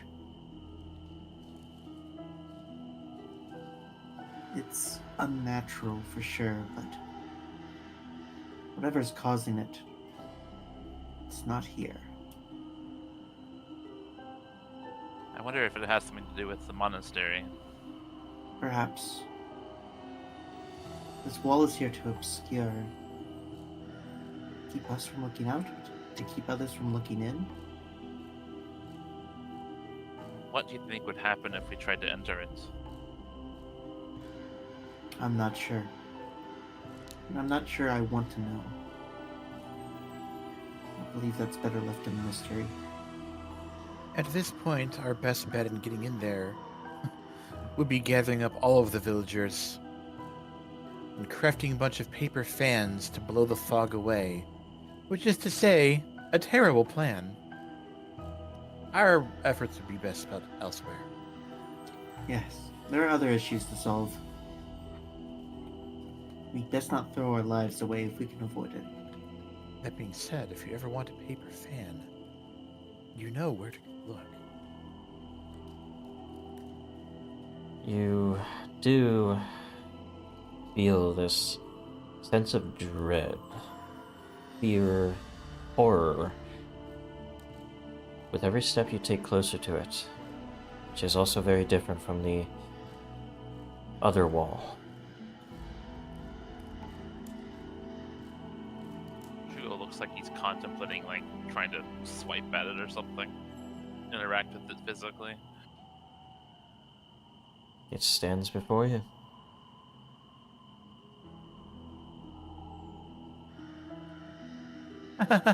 Well, whoever's in there missed us very much, wouldn't you say? Ah, Was that a pun?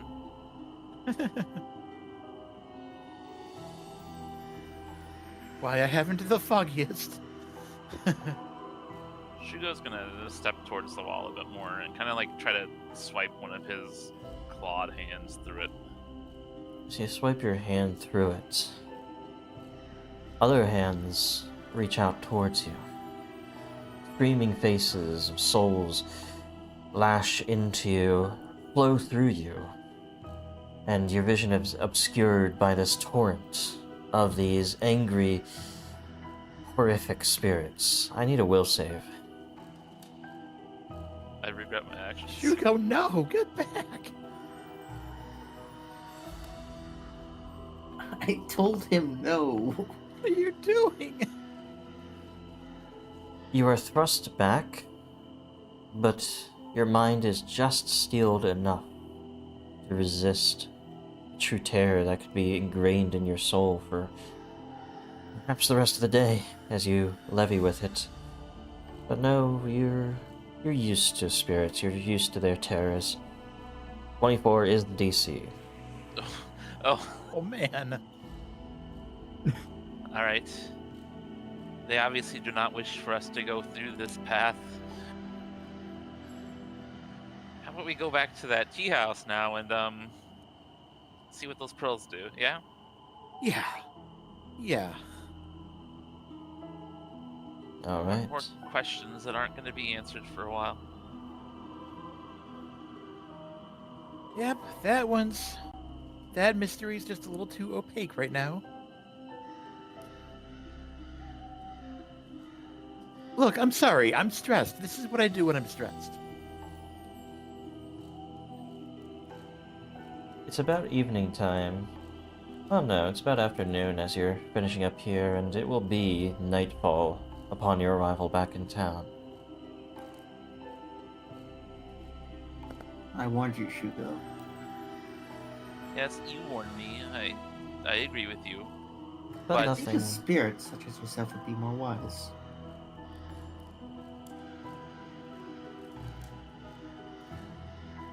Nothing quite encroaches upon you in the night. Return to Willowshore.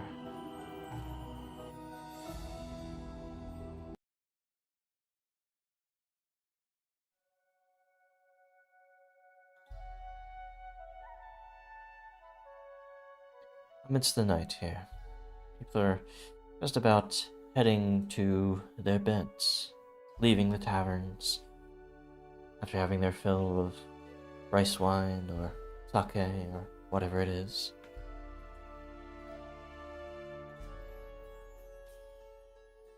Do any of you know of any people we can speak to in town that might be able to talk to more about this wall of spirits?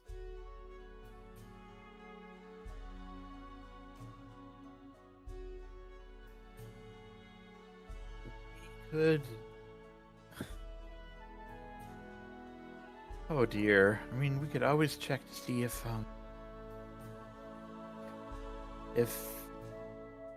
Miss Kindora knows anything about it. Or the priest of Daikitsu. Surely there must be somebody that knows something about this. We just have to find the right person to speak with. You always gather information, just in general, using diplomacy. I'm very much up for that. Yeah, When me too. people are I awake. have something for this. Yeah, it's late. Yeah. We can do that in the morning, though. Why not we go to this tea house and see if something amazing happens? I don't think anything is going to happen. It's just we've fulfilled the will, and with the magic of law and things like that, we are the owners now.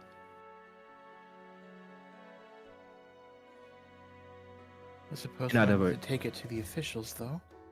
That's a good point, actually, yes. You know that Luan Laws is the local, legal house.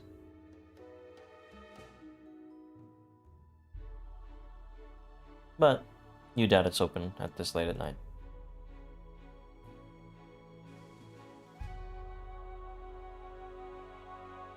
Let us meet up in the morning and take care of it then. Okay. So you all split up for the night. Each of you returning into your homes. Baozin, as you're over here in the Harbor District, you do overhear an argument between your friend Zataku, the Ratfolk fisher, and the dockmaster, or rather the shipwright, Raju Samudra, the Nagashi. Yeah? I told you we had very little boats left. I can't just make them appear out of thin air. Well, I didn't lose it, okay? It was those creatures. They stole it from us. We should have tied it down better. They came in the middle of the night. What was I supposed to do? They have opposable thumbs. They can untie things just fine. What are you expecting to do? Go chasing down those creatures? You know they can hurt you pretty badly. They're strong as hell. Belzen just kind of clears his throat as he's hearing this. Oh, hey there. Don't mind him. He thinks it's everything in the world is my fault. Yes, we lost some boats. I'll take So I've heard responsibility as well because I lost some of mine too. It was those damn kappas. from... How many boats? It was about two. It was two. One of hers that I leased out, and one of mine that I was pretty much finished with constructing. Just had to do some fine Boat. details, but they didn't That's- seem to care for that. Frustrating.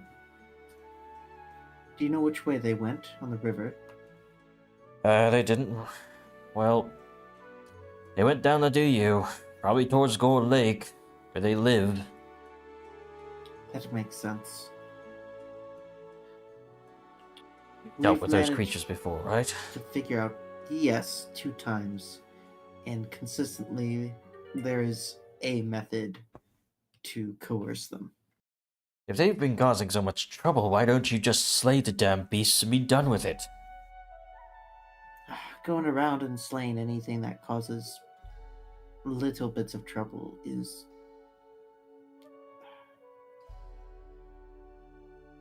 It doesn't draw the best eyes, from what I know. Not just from people, but from spirits too. Well, we've been damned by the spirit. What do we care about what they think at this point?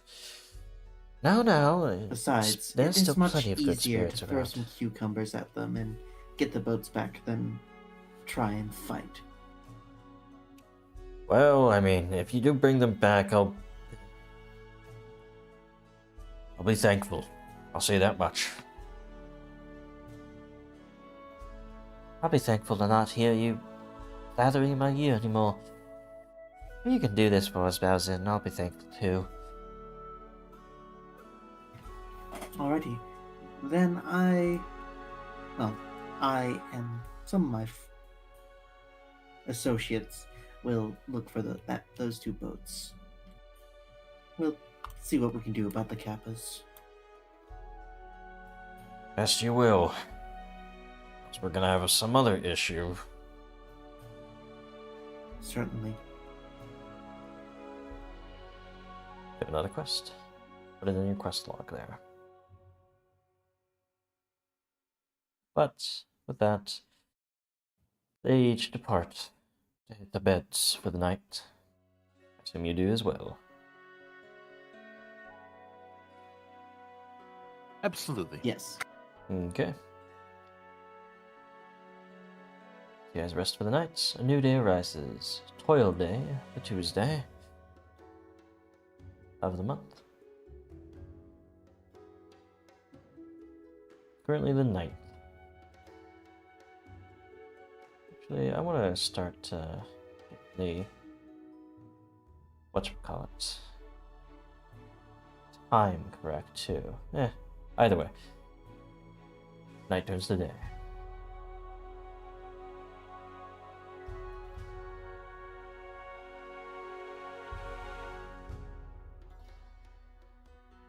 And you all, I assume, as usual, reconvene at the Eternal Lantern. Kind of our spot for now. Mm-hmm. Well, we certainly got a day ahead of us today. Getting our tea house, asking around for the wall and such.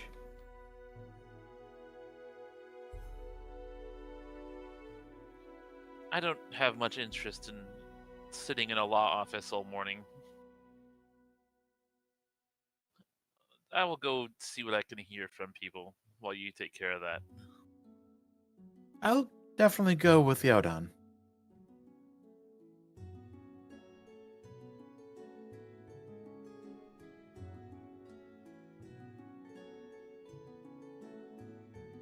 Alright.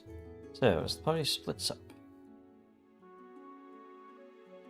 My button to split it. Oh, wait, no, it's pulling in Bowser. There we go.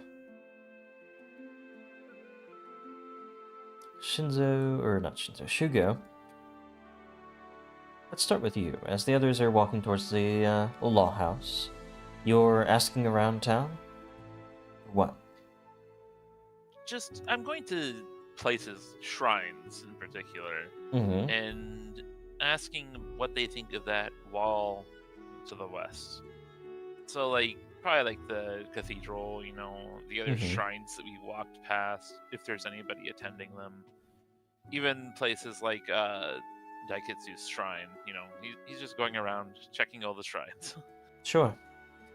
As you go around checking then, and all of that, I'll say, roll me your Senpochi lore. As you were thinking about this, maybe yourself, in terms of your philosophy, the karmic cycle, and such.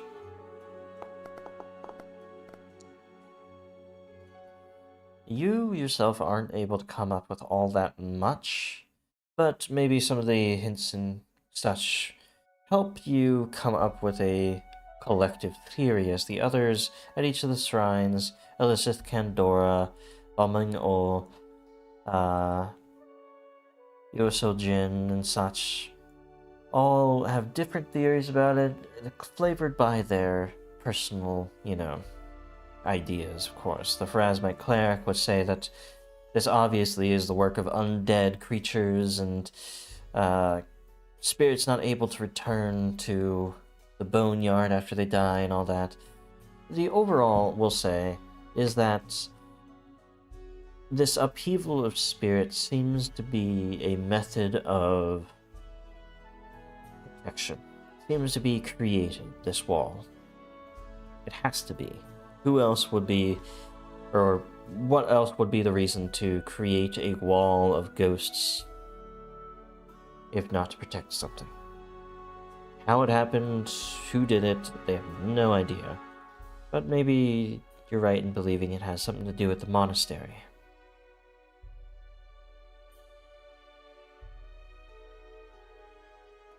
Again, just little details. Just Now, little pieces of a big picture.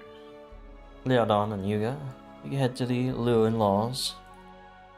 The law office, run by Luo Ziyang, is, well, a flutter of activity.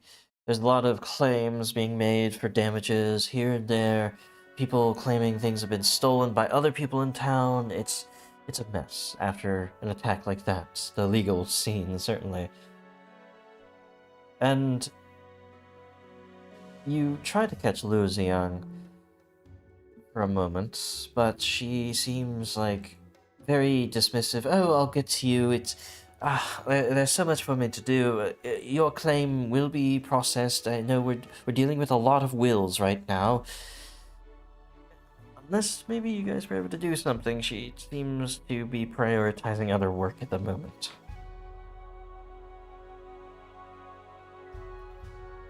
Pardon me, might there be anything I can do to assist? Assist? Well, you haven't passed the exams as far as I know. You're not supposed to touch these files unless you've... You know, we still follow Lungwall's laws most of the time, and, well, they had a long and winded exam to... Anyway, no. There's nothing you can do to help. I'm so sorry, I'm very busy. Unless you were able to persuade her in any way, or... Perhaps if you focus too hard for too long on such tedious tasks such as that, you'll actually lose efficiency. You might be interested in what we have to say. Roll a diplomacy check, then. All right. Big money, and... I am terribly sorry, but I'm going to have to ask you to leave. We're very busy. We'll file your will when we've gotten everyone else. First come, first serve. My will? Or his will? Yes, it's a will. We have so many wills to go through. So many bickering families. Yes. Look, come back in a few days, maybe a week, and we'll be able to process it for you. Right now. How many ownership claims are you going through currently? Well, many, very many, a lot. Look. Property claims. Property claims, yes. People have died. Families' wills have sometimes been incomplete. There's trouble because so many have died and nobody knows where it's going to go, and they're fighting each other with it. Look, I don't have time to discuss the finer matters of this. Come back later. She seems to be getting pretty unfriendly with you as you've been pressing this. Unless you have something different to bring up, she's not having any of it. But this is a matter of life and tea. We're here for the tea house. The tea house? Well, I thought she died long ago. Way before the attacks. You would be right in that, and obviously because it's such a old matter, that means it's chronologically happened before all of the other claims. So technically we're first now, right? Roll a tea lore.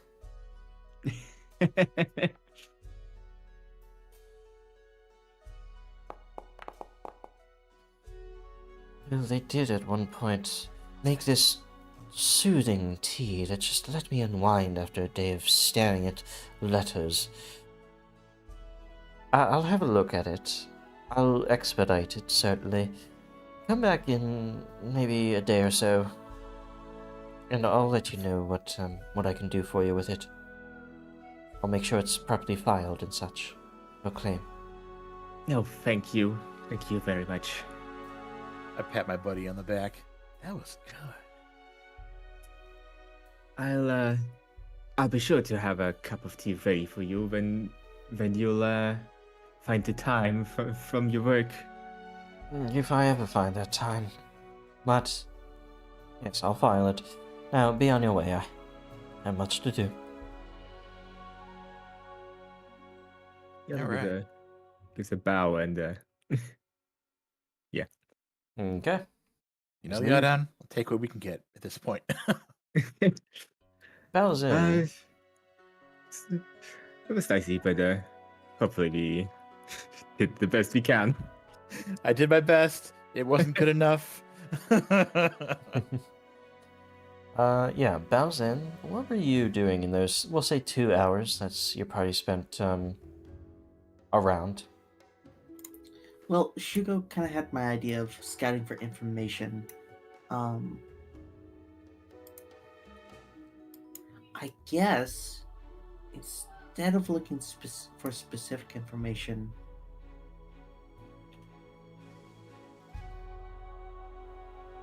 Belzen could be looking for general information, see how people are coping, seeing if anything's missing other than those boats, Sure. seeing if there's other problems in town. Yeah. Maybe checking in at the Shrine of Daikitsu. Roll me a religion check then, if you're checking in there.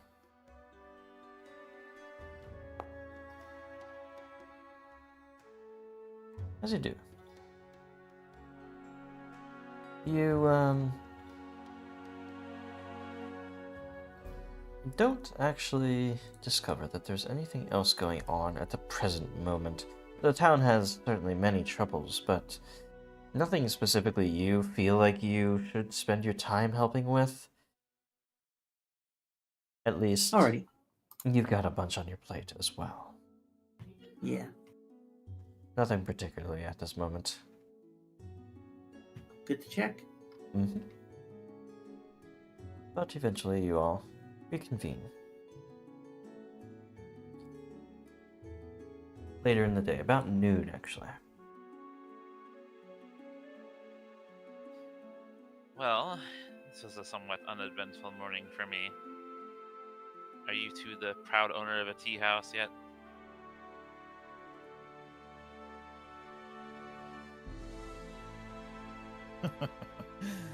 We're going to have to come back tomorrow, but I believe she should be.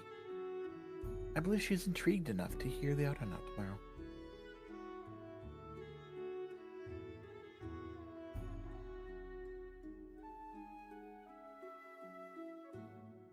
Well, that is good to know, or good to hear, I should say. Are you all ready to do something a little more productive?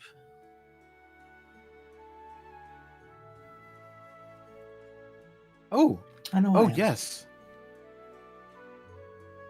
That inn we heard about, we should go investigate that. Oh, yes, the inn. I thought you were going to suggest chasing animals around. No, we can do that another day, once they forget about me. Oh, yeah. You were somewhat loud. It's not quite the same as chasing monsters that are trying to kill people. Somewhat different. I'm trying to remember, it was this crossroads up here, correct? That's what they mentioned, yes. That would probably be a couple of days' journey at least. Are we ready for that?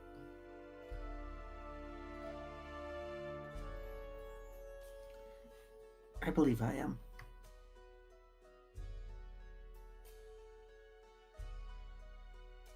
I suppose it's fine. We can. Yeah, the lawyer should be probably fine by the time we get back then. I do believe Shinzo might be back as well once you return. I have plenty of questions for him.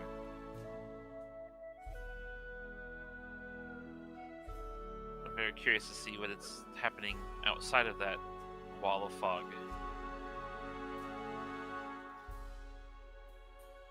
And how it might pertain to us here. Alright. So I guess you guys are leaving town. Yep. Change up the music for us. I assume Ugly Cute is not there. Ugly Cute is not at the shrine, no. They still seem to be searching for answers themselves. So, you guys are headed away from town and up along the shoreline here. 1 hour, 2 hours, 3 hours, 4 hours pass. And the area as yet uneventful. Along the Duyu River, it's one of the larger rivers of yours, that's why the main one becomes the Duyu River. And the babbling brooks of it, and the sort of little farmhouses and rice paddies here and there from some daring people that want some fresher pastures that aren't just inside Willowshore, make up some of the shoreline here as well. Long grasses on either side. The tree line is a little bit further away from, well, the river itself because of course, the farms and all that. But there is one point where things take a turn for the strange.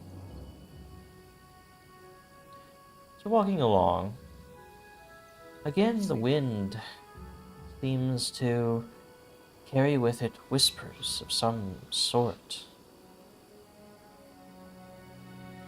Again, it's hard to tell what those whispers are. They're tickling at your ears as if carried by the wind as it picks up.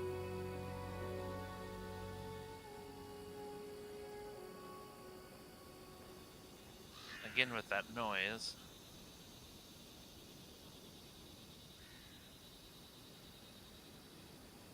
I wonder what is Here. causing it.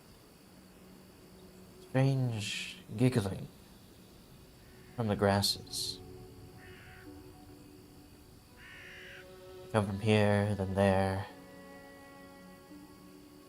One way and another.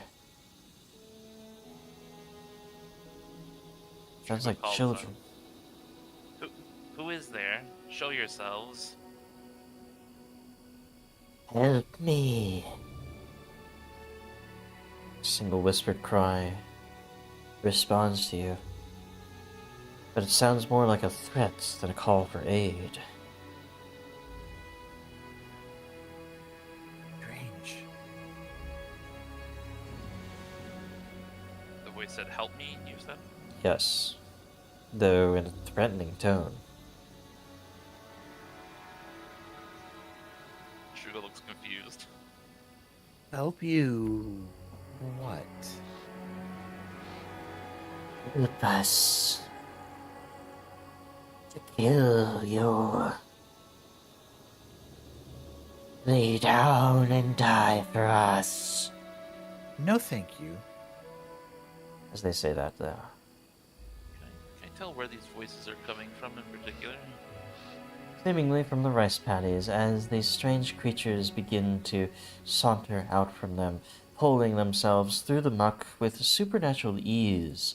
These patch-formed creatures, many strands forming a body, pulled together by this blue twine, plunged down in the grasp as they stare at you for a moment before rushing out to strike.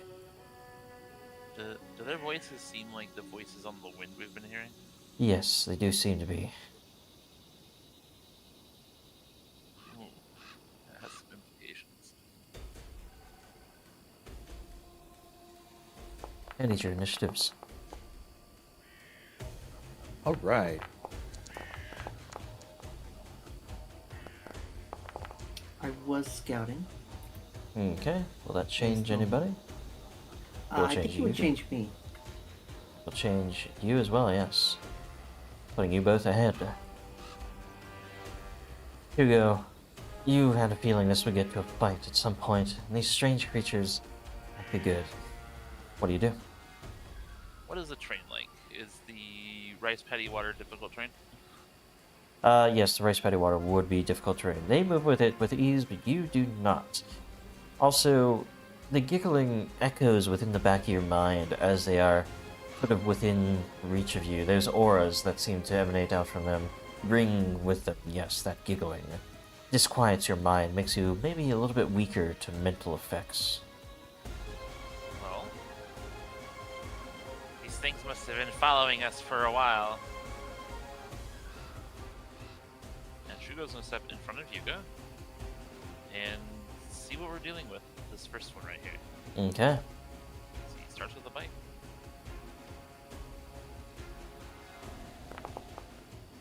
No, Natural 20 to start it off. I'm Go for the fine with crit. that. The 9 of the dice, total of 32. You rip it to absolute shreds. The twine just rips apart inside your maw, and they immediately fall to the earth. But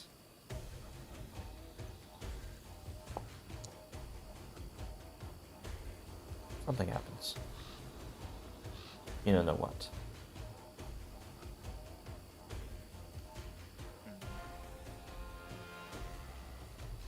I'm gonna look at this other one, and I'm gonna. Can you do intimidation untrained? No, I don't actually think you can. Okay, I'm gonna. Is a recall knowledge a concentrate action? Concentrate. I think it actually might be. Let's see. Let's go look. Recall knowledge, action, details. It's concentrate, yeah. Yeah. You concentrate enough in your sort of spiritual rage to even think about these creatures. Okay, well, I'm just gonna forego my last action and stay here as a protecting guy. Okay. Bows in. Your turn. Alrighty.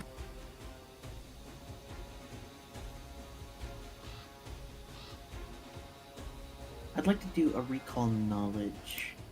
See what I can learn about the. Actually, can I defer my turn after Liaodon? Yep. Okay, I'm gonna do that so we can recall knowledge. Alrighty. I'm gonna do the thing that I'm supposed to do. I'm gonna recall knowledge alongside Mhm. my device and stratagem.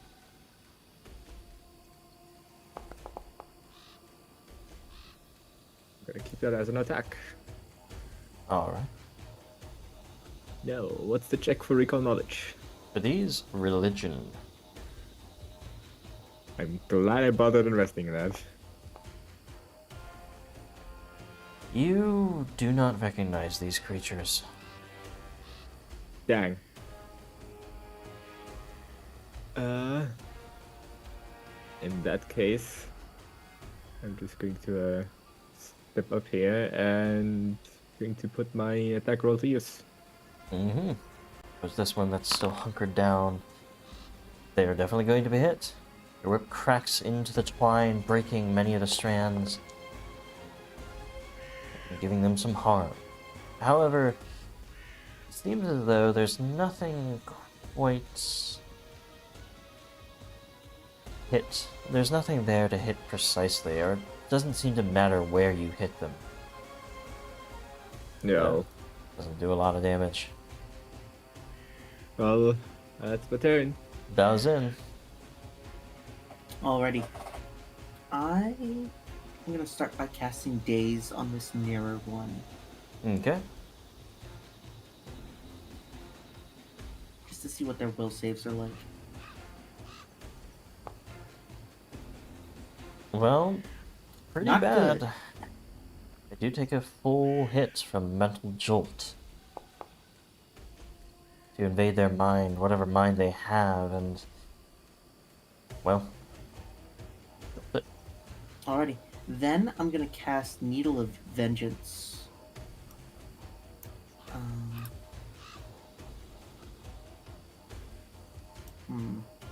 It is going next, so I should probably just.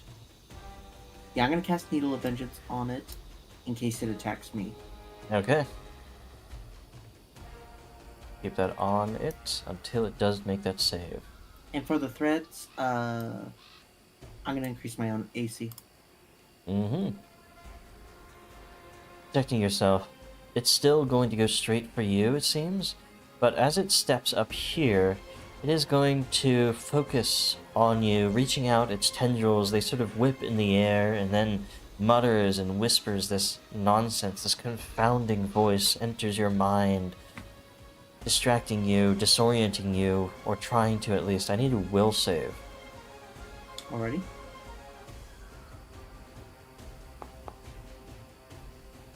And the dice total of 15. You I'll keep that. have this distortion affect your mind, and the distraction of the giggles actually causes you to fail this. You take a penalty to your speeds as you find that the world around you, you're a little bit more dizzy in it. The voices are racking your head, and yeah, you can't really run as fast as you could. But that's Would that it for count its as a turn. hostile action since it used? It takes any damage anytime it uses a hostile action against the nature. Yes, it would. So it's a Okay, hostile. it needs to make that save. Natural 20. Oh, come on. It completely disregards the needle. Yuga, your turn. Can I delay to the end of the turn?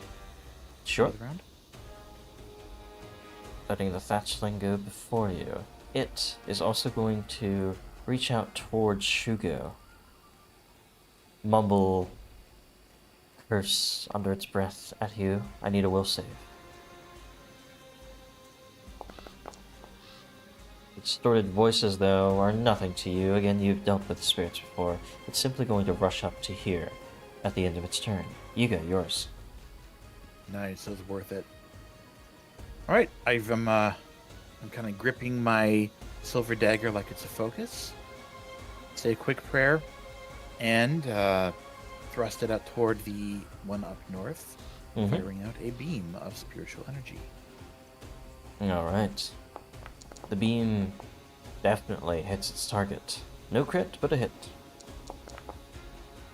It Solid batters 6. into the spirit of this creature. It seems to be barely holding up. Reposition.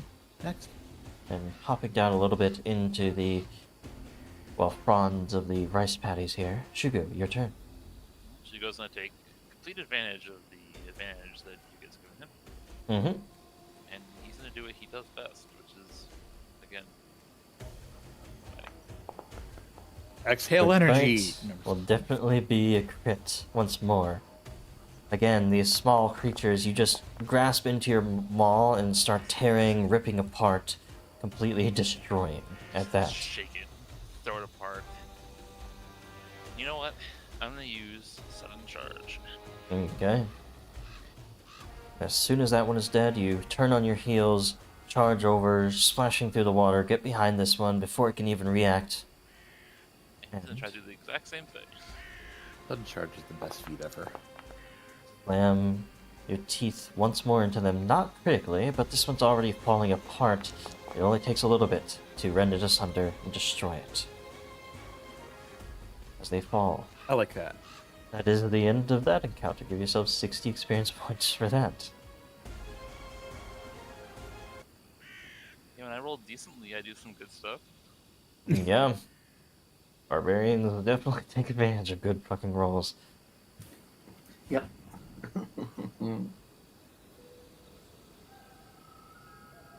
Broken thatch lies before each of you.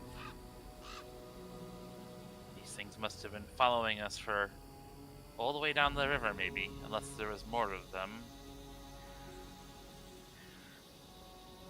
I've never seen anything like this before. Bundles of straw come to life. I'm worried that they were stalking the outskirts of the village. Do you think they attacked other travelers?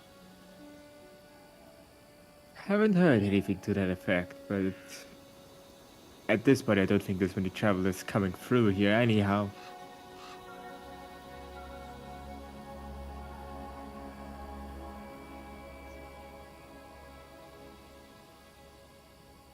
Can't say I know too much about this.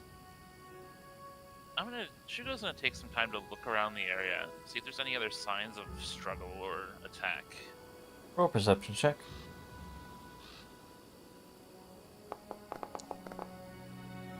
Well, as you're looking around, these rice paddies are here, but problem is, these were destroyed during the attack, and anybody who lived here this far out from town was probably killed.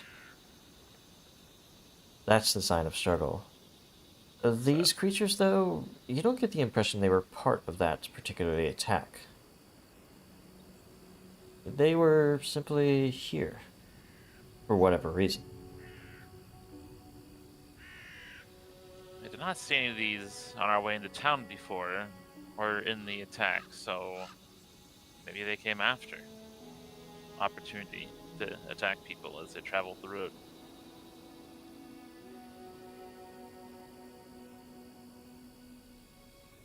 Either way, it's good we took care of these. Hopefully there are not more. If there are, we'll just have to do this again. I do not appreciate how many dangerous things are in Willowshore now.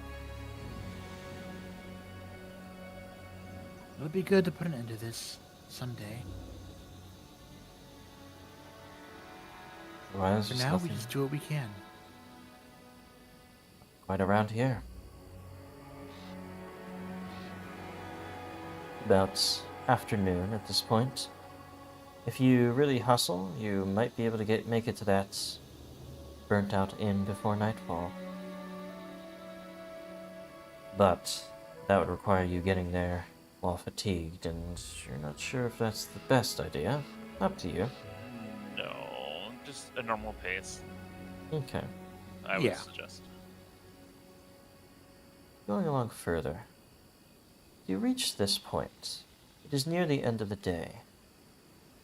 It's been, what? 1, 2, 3, 4, 5, 6, 7. About 7 hours. You could only go one more before you get fatigued, really. And luckily enough, though, you find that, well, first you realize that there are signs that the border wall is to your north here. But at the confluence of the river here, you find a hunter's hut. Overgrown, but still able to give you enough shelter. Should Lucky you fine. wish to stay the night. Well, the only problem is, you see light coming from inside of it.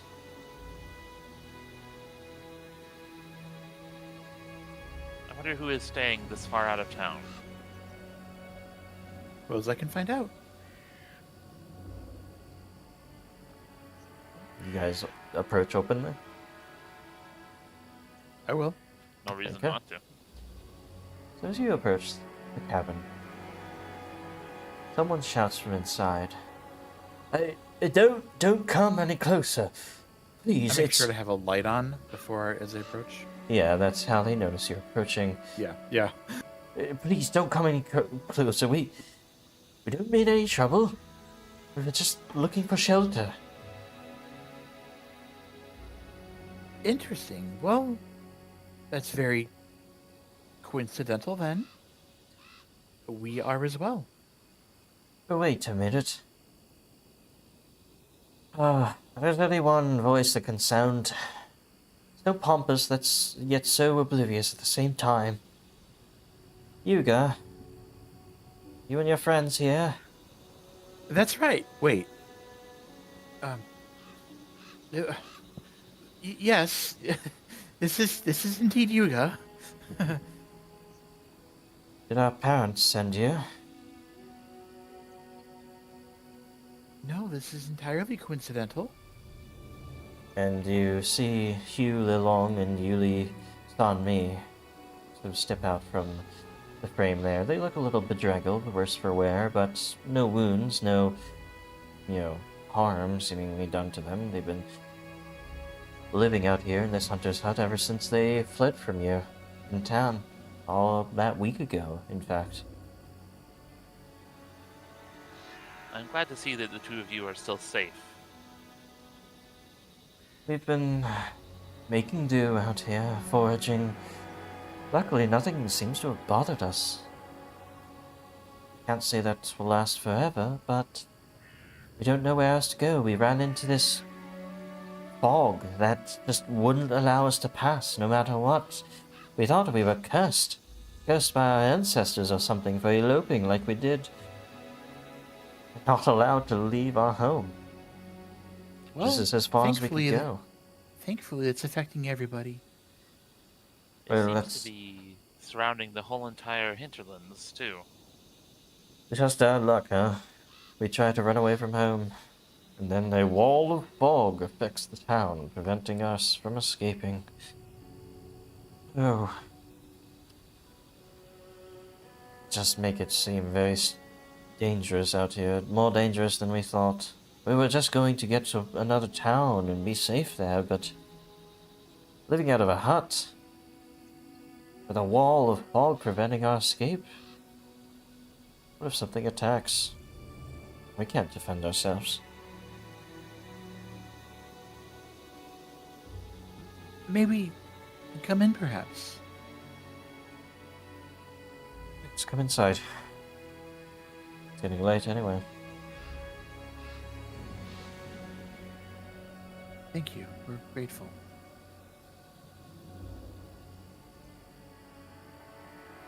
Well, I'll step We're into actually the on our way to investigate a site to the east of here, an old inn. Canary Inn, yes, I remember what happened there a few years ago. Burned down because they were trying to rat out some rebels of Longwa. Name what happened. It is. We're hoping we might find some kind of a lead there. Into the disappearance of the mayor's house. The mayor.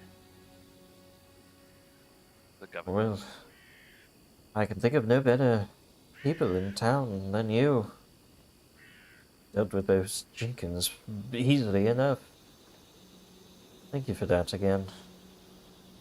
It's our pleasure. We've got a little bit of food to pass around. Berries. I was able to trap a rabbit.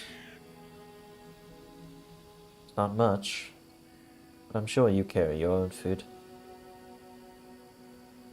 Travel rations, it's nothing exciting. Keeps you going, though. Is everything And leaves alright us back longing in for town? home. Is everything alright back home? It's stable for the time being. There's a lot of work to be done, but we are surviving. Surviving, eh? That's what we're doing out here. It's all we're doing. It feels like we wanted to get away, but we're trapped just like the rest of you. And now I feel just a bit ashamed that we would run from our home after what has happened. That we would abandon our people. I just fear they're going to be cross with us. Terribly cross. At this point, they're probably just going to be thrilled that you're alive. If I know anything about my mother, she's worried sick. Probably more than she is angry. Though it can't be much more.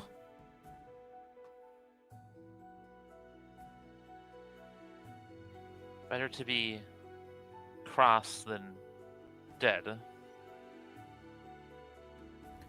I suppose. Perhaps. Perhaps this is the time we head back. You can roll a diplomacy check. All right.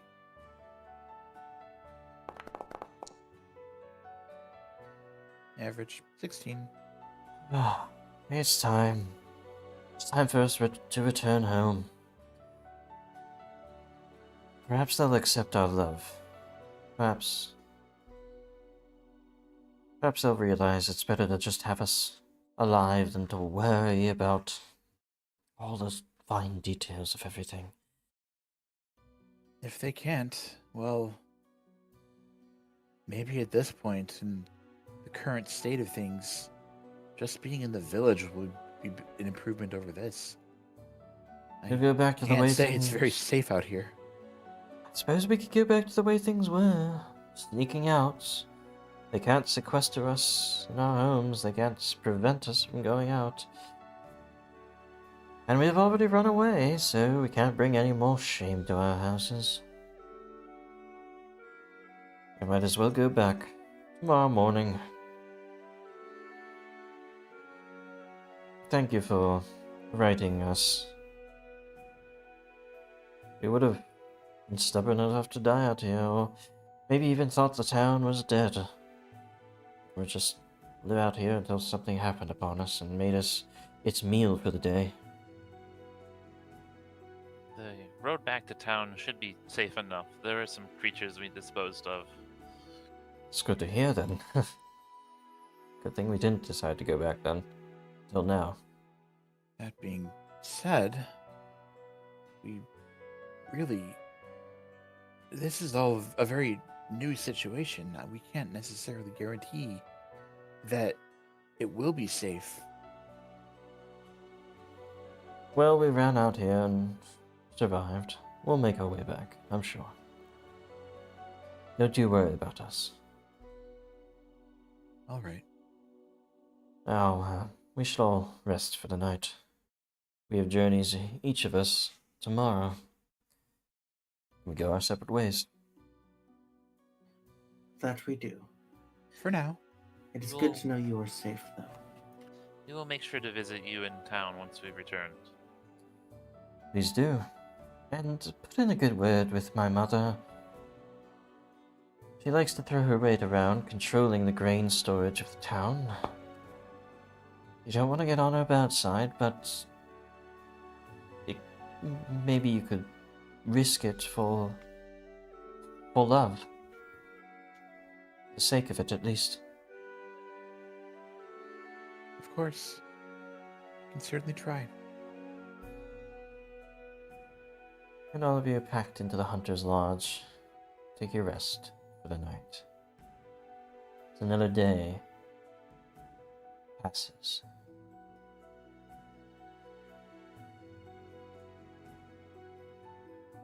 On to Wheel Day.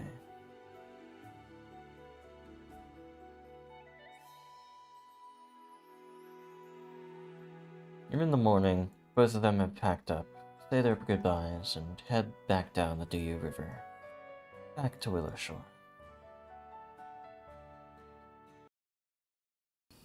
Maybe we should have escorted them back. That's probably fine, though.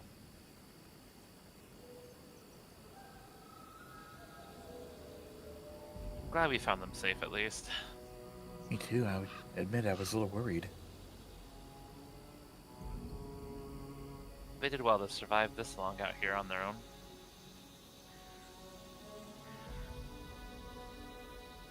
But are you all ready to go? Packed up? Ready and eager. Indeed. Alright. After all, the sooner we accomplish this, the sooner we can go back home and eat real food again. Well done. What are your investigations at the moment? If you're still alive. Yes. Excuse me. The only investigation I currently have is the governor's matter disappearance. Okay. You could investigate the Canary Inn. Probably a good idea. Mm-hmm. Yep.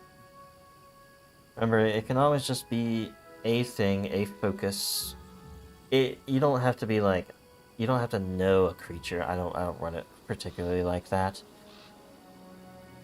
Like, if the Gotcha. center of the problem of the Canary Inn walks up to you, it will become a part of your investigation. It doesn't have to be like, well, you didn't know about this creature before, so you don't get the bonus. No. So, yeah. You know, I understand. Don't worry. Mm-hmm. So, you guys head the rest of the way to the Canary? Mm-hmm. Yep. Alright.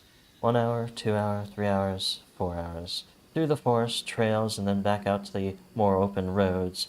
The Canary Inn does lie seemingly right on the edge of a wall of fog. It's quite miraculous that it didn't get eaten by the fog like everything else. Strange, that. But as you arrive, you find a sorry sight before you.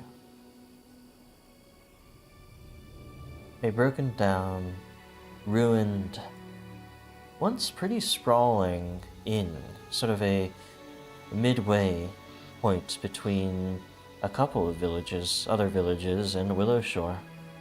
But now it's just simply lying in ruins before you.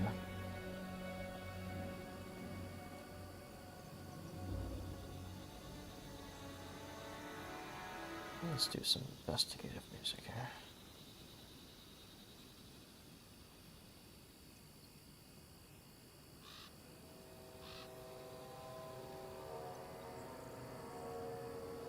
And as the forest comes to the junction, you find this several partially burned buildings. There are some that are there are actually a half dozen little bungalows that once compromised the Canary Inn. It wasn't one big structure, but a lot of little ones, but most of them burned to rubble. And even though the surrounding woodland actually seemed to have recovered from the fire, there is something immediately very strange about this. 3 figures sit in the midst of all of this, atop a sort of open patch of dirt in the otherwise cobbled ground. 2 of the figures wear long gray hooded cloaks and sit facing away, their attention rapt on the 3rd figure who stands before them. Seemingly a young child wearing a red hooded cloak, whose song about butterflies and dreams floats along on a melody that feels much more maudlin and downbeat than its whimsical topic would immediately suggest. Interesting. Is this song familiar? You would roll a performance check for that. Sure. Could I roll art lore? Or is that- Sure. Art, yeah, it's an art. A lot of things are going to be said to be an art, but, well, yeah. Performing I arts did are read specific. We got this. Neither of you really recognize it at all.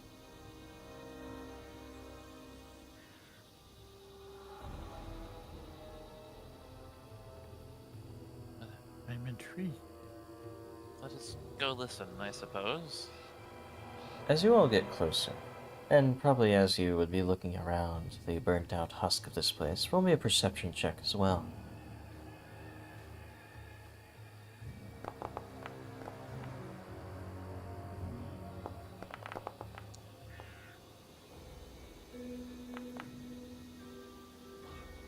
That's going to be a +2 on that if it involves like hidden objects, etc. As you guys approach, you feel like there's something wrong about this, but you can't quite put your finger on it. Yes. But as you get closer, the 2 hooded figures discard their cloaks and turn to show their patched forms, similar to what you had just fought earlier. The girl seems to maintain their guise, but something tells you it's not just any old girl. But they seem to scramble to their feet and rally at her side as you approach. Look out, girl. Those things are dangerous. Wait. They're my friends. Don't hurt them. You're here to hurt them, aren't you? Like the others who came before. They were here. We only Let hurt us. those that attack us. And if you're not here to hurt us, are you... You, Songbird? She points at Yuga. Are you here to entertain us?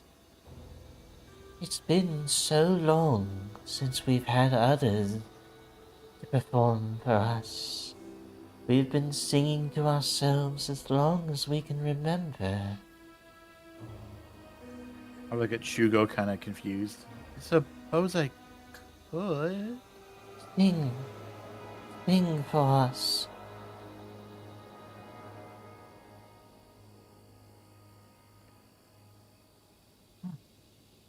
What should I sing? For us. Their form shifts Oh, Ah, to a red Oh. cloaked thatchling, one seemingly draped in blood. Please sing for us. Hugo just looks at you guys. I wonder if this one is the reason the others attacked us. I'm kind of curious about this. I'm gonna like think of like maybe some local folk song in the village and try singing it. Sure.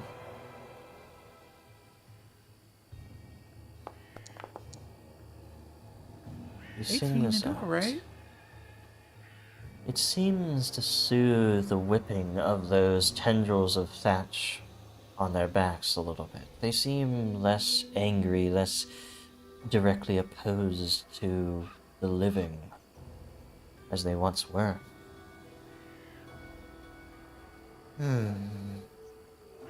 That's a beautiful song. But why? But you can't have come here just to sing that for us. Why? Why have you come here? We're looking. Well, maybe.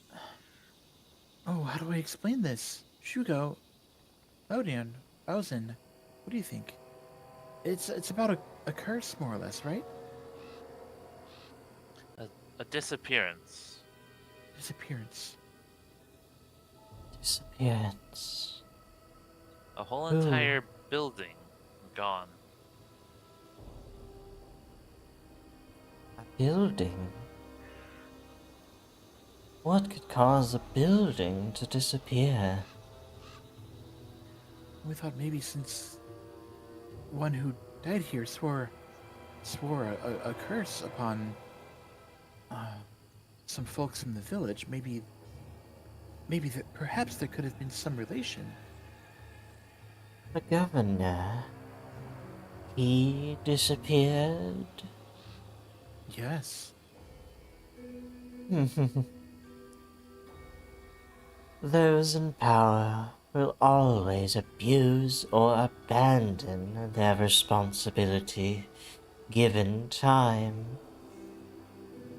Be grateful then that your governor chose to leave you rather than inflict upon you something far worse.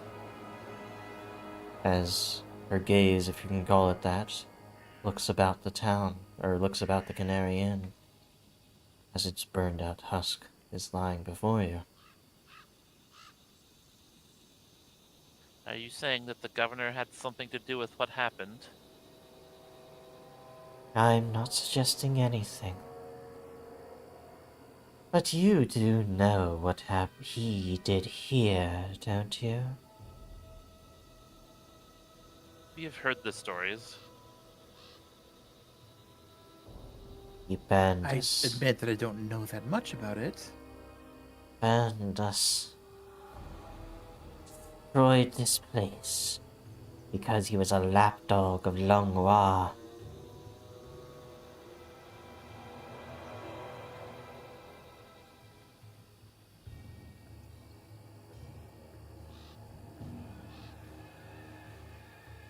Were you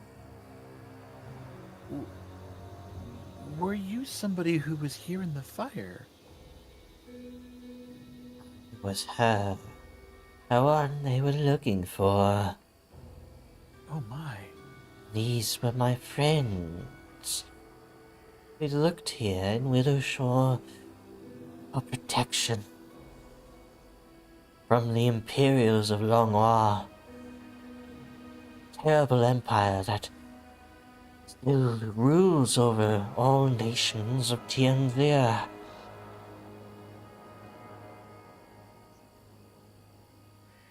Leodon, roll me a society check. Of course.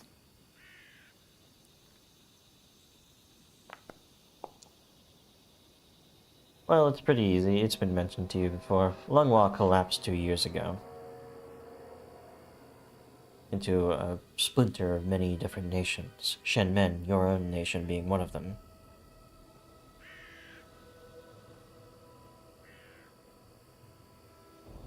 Okay.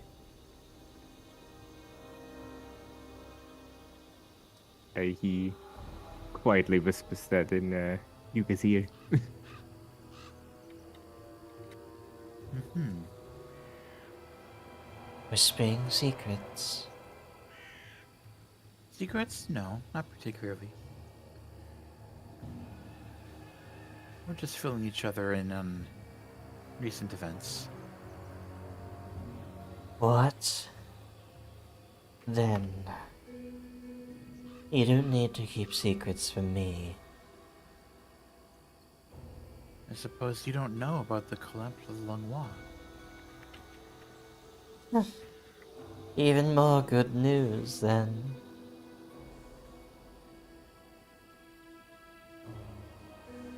I'm relieved that those who are responsible for our terrible deaths are finally dead, or destroyed, or disappeared. It's all gone. Sing for us one more time. May our souls yet be soothed of this revelation. Sing to Longnoir's collapse. Sing to the governor's disappearance. Sing to the death of tyrants. I'm gonna try singing a song of peace and rest Okay. for those maybe seeking peace after death or something. For the purpose of this, we'll religion check instead. Sure. 25. Okay. Feel it now. There's no more point in all of this. We don't need to sing to ourselves. I hear the choir on the other side. Come with me, my brethren. You should join them. Lend your voice. Let us go. They call to us, our fellow freedom fighters. Our mission is done. As they sigh in relief, she and the other thatchlings collapse to the ground, the twine that held them together unwinding, leaving only piles of thatch that's sort of rots as if time rewinds on them, or time continues in a fast pace on them.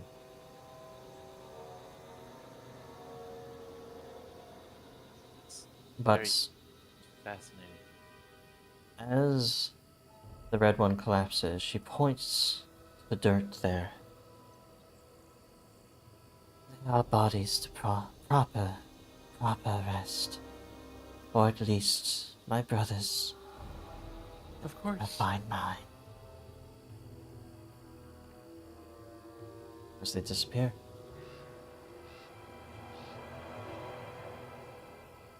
You did amazing. You can kind of see Yuga's like crying a little as he approaches the dirt patch and starts getting to work with whatever he can find to help him. In a quite It's a lot of You find in a quite shallow grade, half made of ash, very easy to excavate, 2 skeletons. Hard to the bone. oh, wow. But you also find a red cloak inexplicably lying amidst them.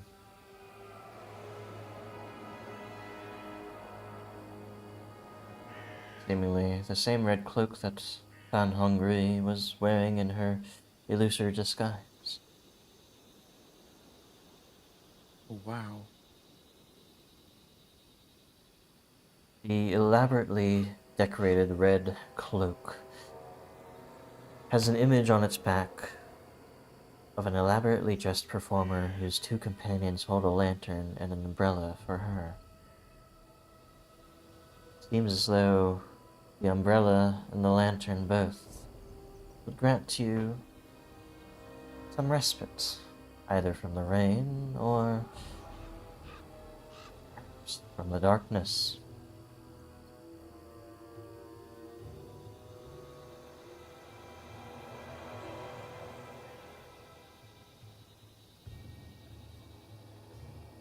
Interesting. Wow.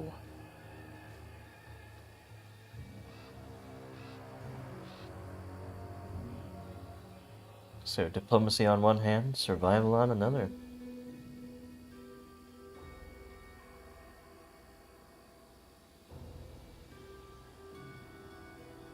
Guess it's kind of a Yuga item. Mm-hmm. Kinda earned it. We will need to give these bodies proper burial. Of course. And I guess this also means that they had nothing to do with the governor's disappearance. That would seem to be the case. I get that impression. They knew not of it.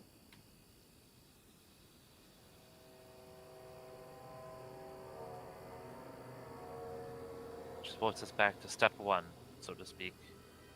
We don't really have any leads on the governor now. Is Well- seemingly dead end.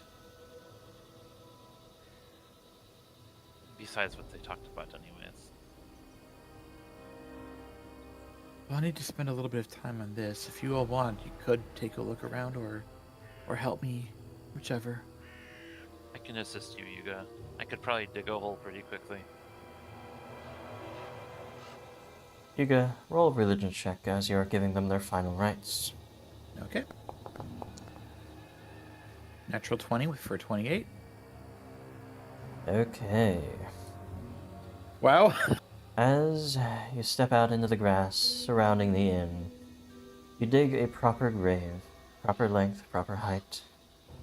You find twigs and boards of wood, perhaps from the burnt-out inn, and you etch in, well, the usual etchings you would give for the anonymous dead.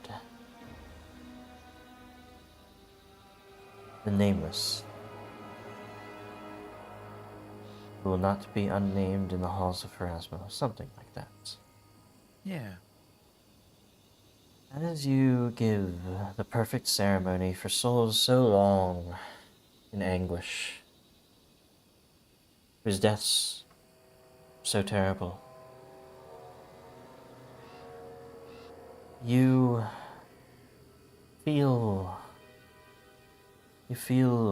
energized.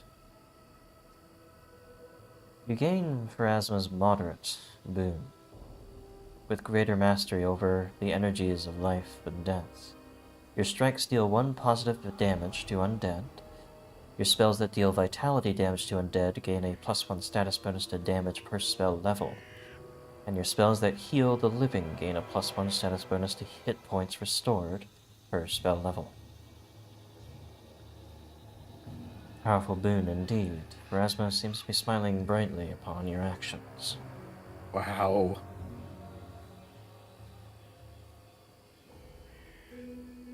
And also, you guys gain 120 experience points for dealing with the creatures and giving them proper burial.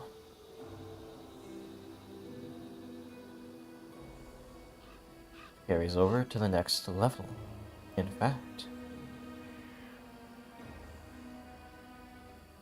Awesome.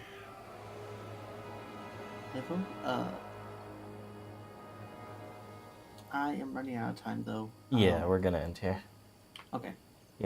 But thank you guys for watching. We're ending here, obviously, because we're over time. But as I said before, maps not like this one. This one comes with a module on the official Foundry module, but I provide other maps on my Patreon for Season of Ghosts. I'm going to add more to it as time goes forward, but I'm also working on that contract with Foundry VTT on a secret project, actually. So can't say anything more than that. But thanks for watching. Yuga, you stream on Twitch. I very much do. Hi, everybody. I am Chris Cobble, the player of Yuga.